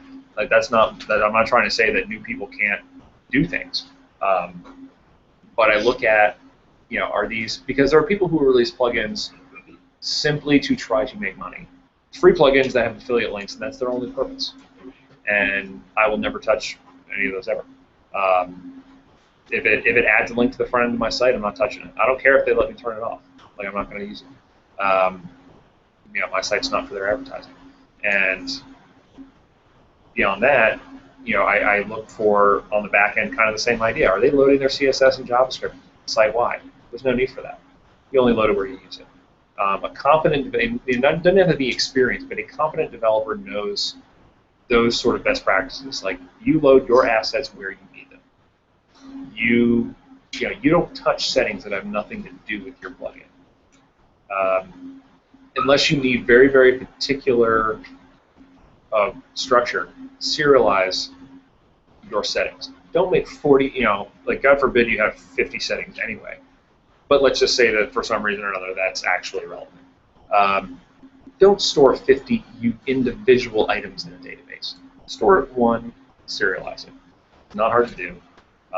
The WordPress settings API is difficult to use. It's kind of a bastard, for lack of a better term. And it's been getting better there yet. And so there are a lot of plugins that will handle their own saving of settings because the settings API is just not very flexible. And that I'm okay with, as long as they're doing things like data validation and things of that nature, where I know that they're doing it properly. So if it's going to be mission critical, get a developer to look at it who didn't write it. I mean, like, if it's that important, find somebody who is qualified to say, yes, this is good, this is not good. And just to add to that, when you're working with plugins or trying to add new things or play around with things, just you should be doing this on all your sites, but just make sure you have a backup. Just have a backup plugin or something. Make sure you're backing up the files in your database, just in case something goes horribly wrong. You can back up from maybe a day ago, or for some people, they only back up every week. So as long as you have that, you don't have to be as scared to play around with things. And then one other thing, touching on the security issue again, one thing that I really like to do when I'm searching plugins, if there's a plugin author I really like, I'll actually go to their profile page and I'll see what other plugins they have made. So there's like, I probably have maybe 10 developers that I really, really like. And not only do I know their most popular plugin, but I know all of the plugins that they make. So generally, I feel pretty safe about using those plugins, and I know that they're very efficient and they're doing things the right way. So that's the best piece of advice I can give for dealing with security, making sure you're installing a good plugin. The only thing I can add to that, what I always like to do is right after WordPress pushes an update live, I tend to look, because you'll see pretty quickly how a lot of your plugins look. You've updated WordPress, and now all your plugins need updated. The ones that don't, either it works already, and that's good, or you can see, because if you're just a user, you may not know that, like, we get the beta versions, like, weeks in advance. So we know, we can start testing the plugins that we work. So if we know we need to make an upgrade, we can do that and have it ready for kind of day 1, or maybe day 2 or 3. But if it's been a couple weeks since an update, and that plugin, like on the repository, it'll tell you, like, does it work with the current version of WordPress? And if it's not sure, to me that's always kind of a little bit of a red flag. It's not an immediate stop for me, but I'll at least do a little bit more digging as to why is it not updated yet. Because sometimes it's someone that just they don't have a lot of time, and that's fine. But if it's just some, like, kind of the lazy developer that they threw it out there and forgot about it, then you might not want to, because they may not even pay attention to what the new updates did, and that could cause a problem, whether it's a security issue or just they're using a function that was depreciated, and so now they need to fix that, because if you activate it, then all of a sudden your site's broken. All right, next question. What about like landing pages? What are the best practices for landing pages? That's a very good question. From a development standpoint, like that velocity page thing actually does that really well, and there's some other plugins that do it too. But usually it's a matter of it's looking different than your site, which means that you need to bypass the template logic, which can be done, but it needs to be done very carefully, or it bypasses everything all the time, whether you like it or not. And now all of a sudden your entire site's a landing page. But it's really looking at is your landing page just glorified content? Is it your site without a sidebar? Then make sure your theme has a no sidebar option. Is it a completely different layout with different analytics and different tracking and different all that stuff? Then look at something like Velocity Page that allows you to bypass the theme to load its own pieces. That's one of those things where those things are great for that, but you need to pay attention, because those things usually that bypass the theme logic, they bypass all of it, which means it's by default it's not loading your plugins that put stuff in the header and footer, like your analytics code. Because you can't say, don't do anything except for this one little piece. Like, no, you're either bypassing it or you're not. That's why I said that has to do it very carefully. So make sure that they are, make it a point to view your site, and this is really with any plugin or theme. Make sure you view your site not logged in, because there are certain things you're going to see or not see. Like a good analytics plugin should never load for a logged in user, because you don't need to track yourself, and you shouldn't care how many times you come to your site. Most caching plugins will disable themselves when you're logged in. The idea being that you are making changes and you are doing things, and you want to see the changes as they happen. So come to your site like a viewer. Come with a different browser. If you use Chrome, load it in Firefox, only because you won't have all those cookies and everything else that are probably going to be in your browser. Load it from a different computer. check it out as a user sees it, not being logged in, and then you'll see how well or how not well what you're running is working. Yeah, if you develop on a Mac, load it on a PC, because pixels are handled differently. We run into that problem all the time where we set a font size and then it looks great on my Mac, and then we load it on a Windows 7 machine, and all of a sudden I'm like, why does none of these elements fit? Now everything's all over the place, and we just got to go back in and tweak. Even if it's little CSS tweaks, but being able to see it in different environments, like if you're using a responsive plugin, which don't, but if you absolutely have to, load it on an iPhone and then load it on an Android, and actually load it on a couple different kinds of Androids because they're all different. So that way you'll know whether or not it's actually doing the job it's supposed to be doing, because it may look awesome on your iPhone. That's because they coded it for iPhone. And then you load it on your Android, and all of a sudden nobody can read your content. Like the pictures have disappeared. That's a problem. So, but yeah, don't use plugins for responsive design. It's a bad idea. And yeah, when I'm developing sites, a lot of the time, what I'll do is I'll just pull up my phone and check out the site on my phone, even if it's not a responsive site. I just feel like, just check it out on the phone. Why not? I could open a different browser, or a tool that I use is Browser Stack, and it just basically connects to a server somewhere that has all the different operating systems installed and all the different browsers installed and different browser versions installed. And you just pick your settings, and then you can view the site with those settings. So it's a little bit easier than setting up a virtual machine. Don't want to deal with that personally. Browserstack.com. It's a service. There's a low monthly fee, but if you're doing any sort of web development, it's totally worth it. Because you can say, look, give me this site in Firefox, Internet Explorer 8, Internet Explorer 9, or 10, 11. You can say, give me every version of the IE. 7, I think it goes back to 5.5, which was the version of, that was the default browser on Macs for a long time, because Safari was that bad. I honestly, sometimes I'll go to Browser Stack and just try the oldest version of IE I'm just curious how horrible it is. Personally, I only support like the 2 latest browsers for the most part.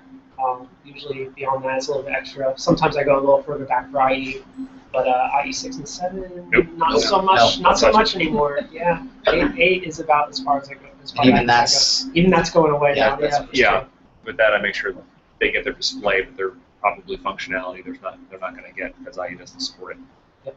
I do want to get back to your initial question was about landing pages. The landing pages, kind of in general, are this weird. It's becoming a new thing, and it's something we at HighForge we've fiddled with it a little bit. Where I was trying to make a plugin for all these landing pages that we were doing, and I quickly realized it's a terrible idea. And the reason is, if you really want to do a landing page right, if you're really focusing on your marketing, you want that. Because we deal with a lot of different sites. A landing page should be very specific. A lot of research has shown don't include navigation in your landing page, or at least the same navigation that's on your site, because then it's not a landing page, it's just another page on your site. But also it should be very focused into what you're trying to sell that particular product or service on. So your design's going to be different. So to template it, then very quickly, if you let's say you have 3 different landing pages for 3 different products. If they all are the same layout, but maybe tweak the colors a little bit, but really the difference is the pictures and the copy, then people catch on to that pretty quick. And that's why, like the landing pages that we ended up doing, for one, it works if you're almost developing a custom plugin just for that site. Like the company that we worked with, they have service. They wanted a landing page for like the 50 different cities that they work in the United States. That makes sense because it's really the only thing that is changing is the copy, because only people in Chicago are going to see the Chicago page, and only people in Dallas are going to see the Dallas page. But if you're selling products that everyone is going to see, it's a whole different ballgame. And that's why I don't like the idea of it. I don't like templates in general. I'm kind of more of maybe it's the artist in it. But I don't like to see stuff that always kind of ends up looking the same, because I'm of the opinion that people are a lot smarter than we give them credit for. So they're going to catch on to that stuff, and then they realize, hey, I'm being sold to, and I don't like that, because that's becoming a thing now where people don't like being, they're catching on to the sales pitch a lot sooner. So to me, that it turns people off, and then you actually have done a whole bunch of work, and you don't get any reward for it, and that, to me, that's never good. My only note on landing pages is do a little bit of A/B testing. That's always worth it. But basically, all that is where you wrote, like, maybe the button says "Buy now" compared to "Learn more."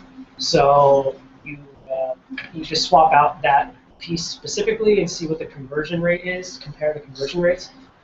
There's WordPress plugins that do A/B testing. I don't remember any of the names off the top of my head. And Google Analytics does it, right? Okay, so and Google Analytics does it as well. So that's just something to try out. To touch a little bit more on landing pages, recently I ran across the new Rainmaker platform. There's a feature in there how they presented landing pages where you can select different options for it. But one thing that usually we tell our clients is, what is the purpose of this page? Much like your website, what is the purpose why you're creating this landing page? Once you nail down the idea of what the purpose of that page is, you're able to lay out your content a whole lot better. Because if, for instance, you're selling a panini maker, you're going to know that, hey, this panini maker, they want to see the picture of it. They most likely want to see how the panini looks after it. And now you have an idea of how to lay out your content or how to even develop the landing page for your content. And like, Adam said, templates, they're one of the things that I kind of hate with a passion. And working at a lot of companies that have done a very templated approach, you'll end up with 200-300 sites that all have the same layout. People realize these things whether they're browsing here in Orlando or in California. They want to feel as if they're special in their online experience. And that's something that helps from not just only a branding standpoint, but also you being able to kind of like, I guess, update your content on a very regular basis. You're able to actually invest proper time and resources into it instead of just kind of doing a drive-by and say, hey, I just have this content, I have this template, I'm going to pump it out to 200-300 places, and then my job's done. In the end, you're going to end up hurting yourself a whole lot more than you end up helping yourself in the end. So yeah, we have time for a few more questions. Anything from design development? Yes? So obviously you don't like gallery plugins. Nope. It's not that I don't like the concept. I just haven't found one that does the job. Right. So what do you guys think are some different markets that are prime for disruption for WordPress plugins besides gallery plugins? I would say that any space that has a large number of different use cases is prime for at least taking a part of the niche. Because, like, for example, the gallery plugins. The reason why you probably don't like gallery plugins is you haven't found one that presents it the way you want it to look, exactly. Which is perfectly a valid reason not to like it. But I'm guessing that if everyone wanted it to look the same way, they would exist. And the problem is that no two people want the same gallery. Some people want tiles, some people want one with small, some people want loading and lightbox, some people don't. Some people want them to slide, some people want them to. I mean, like the list goes on of how many different ways someone could want the idea of a gallery. And trying to develop something to hit all of those is very difficult. So, things like, media management is probably kind of a high-level idea of there's WordPress in the last 2-3 versions has added a lot of audio and video capability natively that it never used to have. The way it works now is like a lot of the O-embed stuff, which, does anyone here even know what the word O-embed means? Okay, one person. You now, if you take a YouTube URL, not embed code, just the URL, put it in your post, it will render the video. You can do, and there's a huge, it's O embed, O-M-E. Yeah, it's like, I'm like the O threw me off, but yeah, the letter O and then embed. Look it up in the WordPress Codex, it lists all of the services that offer this. Audio, that like you can put a Spotify playlist and it will let people listen to music via Spotify on your site. And there's a whole bunch of these. And So there's now a lot of capability for adding audio and video that didn't used to exist. You can now put it in just a raw MP3 and a player will show up automatically. You don't have to run all these plugins to do these things anymore. You just put the link there and it works. So, Does it show the movie itself comes up on it? Or? Yeah. Mm-hmm. Okay, and also, how about if it's an audio recording? What happens? You get a audio player. Click play. Yeah, all that stuff. It's built in. Just by putting what? Just the URL of the file itself. Whether if it's like a third party, like say it's a YouTube or Vimeo. Yeah, you upload it to your site or to something like Amazon or some other place, and just put the URL. You don't have to wrap it in a player. You don't have to do any of that stuff. Just put the URL and it will play. Assuming the browser using it can support it, which is for the most part. Yeah, and even then I think they have some flash fallbacks for older versions of IE. So from a disruption standpoint, frankly, it's not a matter of disrupting, it's a matter of doing it well. I mean, because I think more and more WordPress users are coming around to the idea of paying for something because they know they're getting support behind it. They know that, they're going, if something goes wrong, someone's going to answer. People are now getting to the point where they're like, that's worth my money. They don't know if the code's any better. It could not be. But they know that if and when something goes wrong, someone's going to tell me why, and someone's going to hopefully tell me how to fix it. And so you could take a popular free plugin. Now, don't just take it and sell it. That's being an asshole. But it happens more often. It happens a lot. But take the concept, build it in a better way, or even cleaner way, a little more streamlined, and then make sure that the support behind it is there, and then you're good. I mean, that's really all that needs to happen. Is you need to support it way more important to support it than it is code. As far as disruption goes, I think there's a couple ways to kind of define it, but I think one idea that I like is that a lot of features that are being introduced to WordPress core or changes that are happening to WordPress core are being introduced through plugins. So people will say, I have this idea of how the WordPress admin should run. So they'll change things the way change the way the media works, change the way widgets is actually a big one that I think is kind of constantly changing right now. Theme previewer, things like that. So you can actually make a big effect on WordPress itself, affect thousands or hundreds of thousands of sites just by changing something in the back end, making it a little bit easier for the user. Now, as far as the tool or the kind of plugin that I think allows you to create something very customized and kind of create something that's set up for a niche market. I actually have a hard time finding these plugins, but just good CPT plugins. So a lot of sites will have an about page on their site or about our team, and they'll list their team members, and they'll do that in a certain way. And usually it's very customized, so that's why it's very hard to find a good CPT plugin. But yes. What's the CPT plugin? There you go. Okay, thank you. Custom post type. Essentially, you know how you see posts and pages on the side in the back end of WordPress. You can, by adding a custom post type, it allows you to make a new section. So it could be like team members, and then just like how you go add post, you can be like add team member. So this is what I do to a lot of almost all my sites actually, to give the user a very customized experience and make it very easy to maintain their site. Now, I build a lot, and this is pretty easy to set up, but I actually end up building that by hand almost every time. And I think it's kind of needed right now, but at the same time, I'm trying to look into creating some good CPT plugins. And so I think there's a lot of room to grow there. And I think if everybody started using the same CPT plugins for certain things, it would make a lot of developers' lives a lot easier. And and that's the thing. You'll run into spaces where developers disagree. I would never touch a custom post type plugin in my life. Same way. Yeah. And not because I don't like plugins, but because if I'm adding them, I want them done exactly the way I want them. And there are enough there are enough ways to configure a custom post type that you would have to add 34 settings for each post type, and 90% of people who would install a plugin do not know what they mean.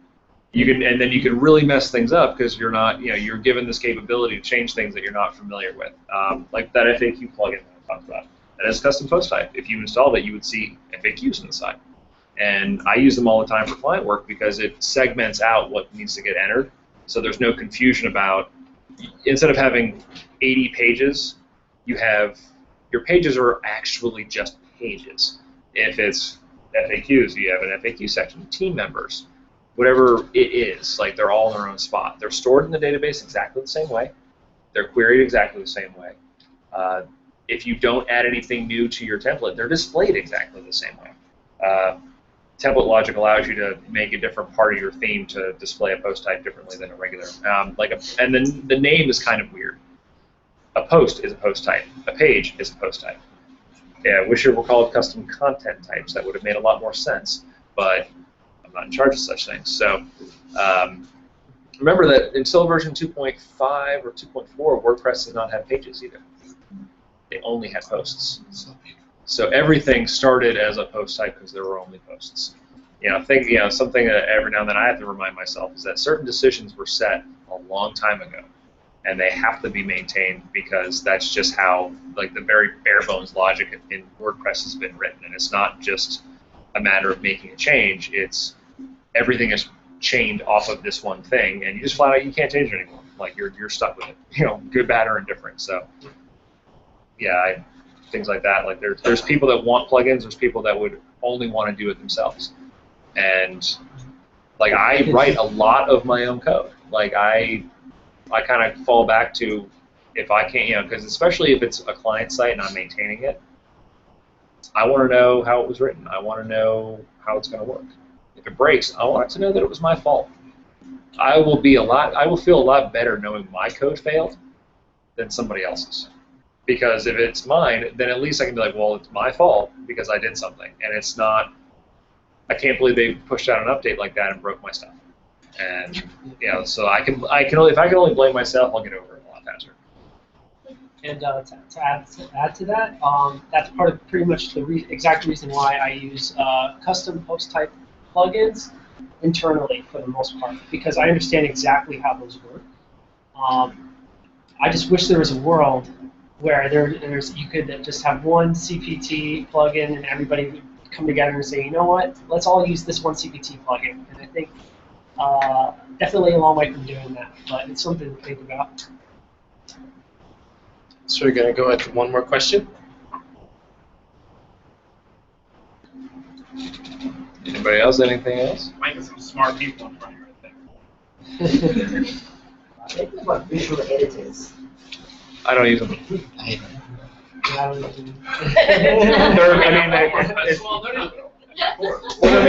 It's one of those things that they're inherently built for. They try to write code for you, and anything I've ever used that writes code for me doesn't do it correctly. Not me being a purist. It's trying to interpret you as a user doing something, and so it adds a lot of extra markup. Like if you've ever taken something from Microsoft Word and pasted it and not paid attention, now that's not just Word, that's actually Google Docs as well. Yeah. Because every word processor you use is actually a miniature browser, and it's rendering markup that you never see.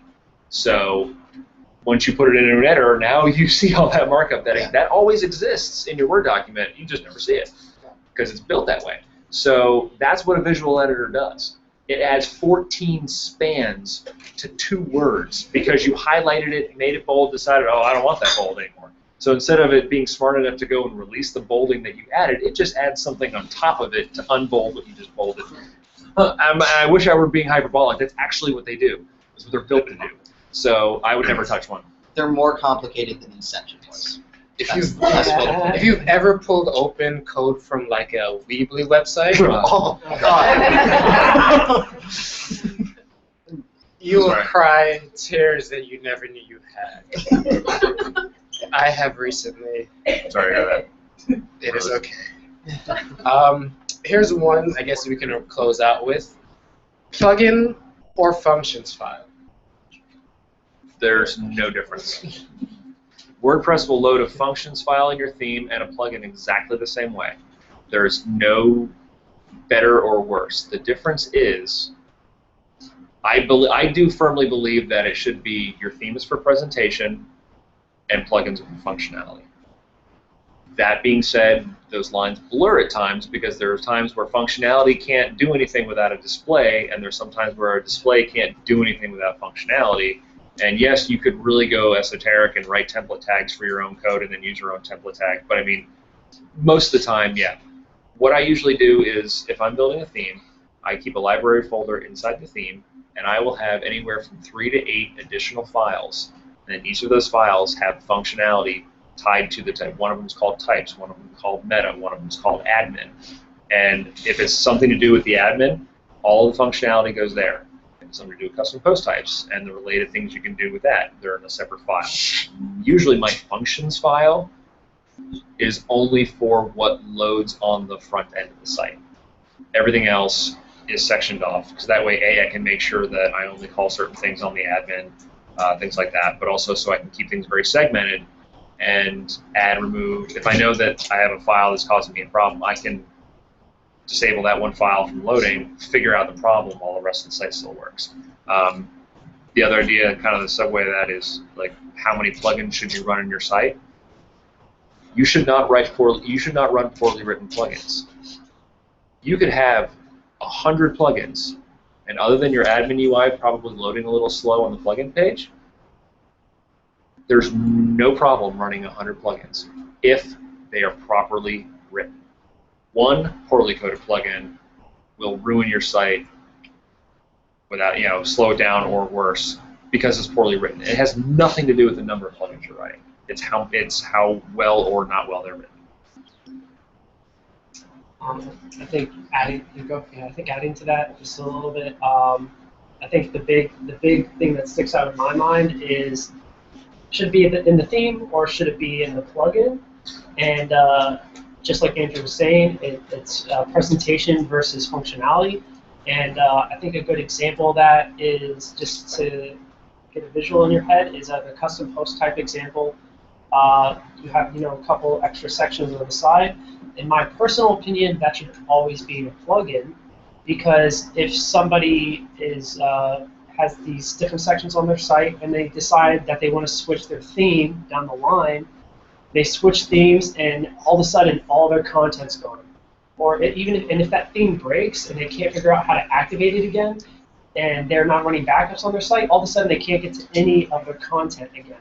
So if you have your, in a lot of cases it does make sense. If somebody's hiring you to make their whole site from scratch, you can honestly do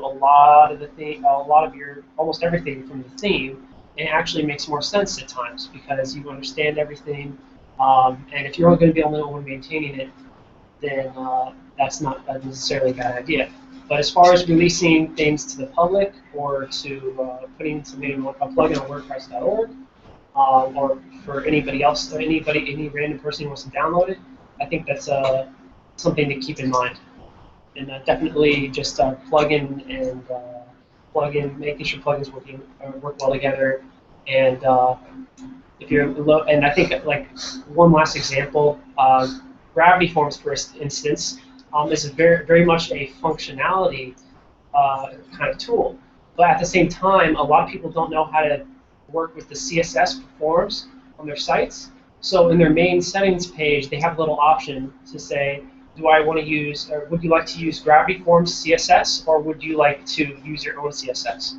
So, so what I'll do is I'll uncheck that a lot of the times because I have a lot of my own rules, and I've already set it up so that it works well for me. And that's one less CSS file that I'm loading on my site. Of course, this is very, very nitpicky, and this is also creating a situation where you have plugin options, but that's I think it's something to think about. And for me, Gravity Forms has to have that settings page. I don't know what I would do without it. Yeah, I turn it off all the time because their CSS is written in such a way that it will always work on themes. Yeah. Because so many theme developers don't add all the CSS for form entry. Like that's why they have to do it the way they do, is because they have to make sure that they cover all their bases. But you, knowing well enough, you can turn it off. You got your own.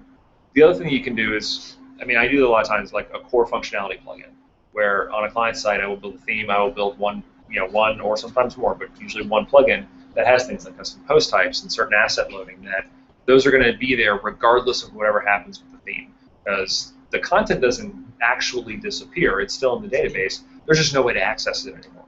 So, I'll do that, so that way if the theme breaks or they switch themes, their stuff goes away. It doesn't go away.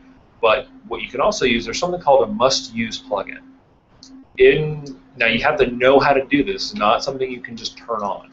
If you make a folder in your content, in your WP content, called mu-plugins, and then you put a plugin in that folder, not a folder, but just the actual, like a PHP file, it will always load. There is no way to turn it off unless you remove the file. I will use that at times if there's a piece of functionality that I've written that is absolutely critical to the site. Like if this functionality doesn't exist, the site won't work. I will put that there so nobody can disable it. Because if they accidentally disable their plugins and now their site breaks and now they can't get back into their site because they turned something off, and it's always there. And you just make that folder and then you pop it in there, and that will load before all other plugins. And but that's something that's more developer focused, because you need to be aware that you are now making something absolutely 100% loaded every time, all the time, whether you like it or not.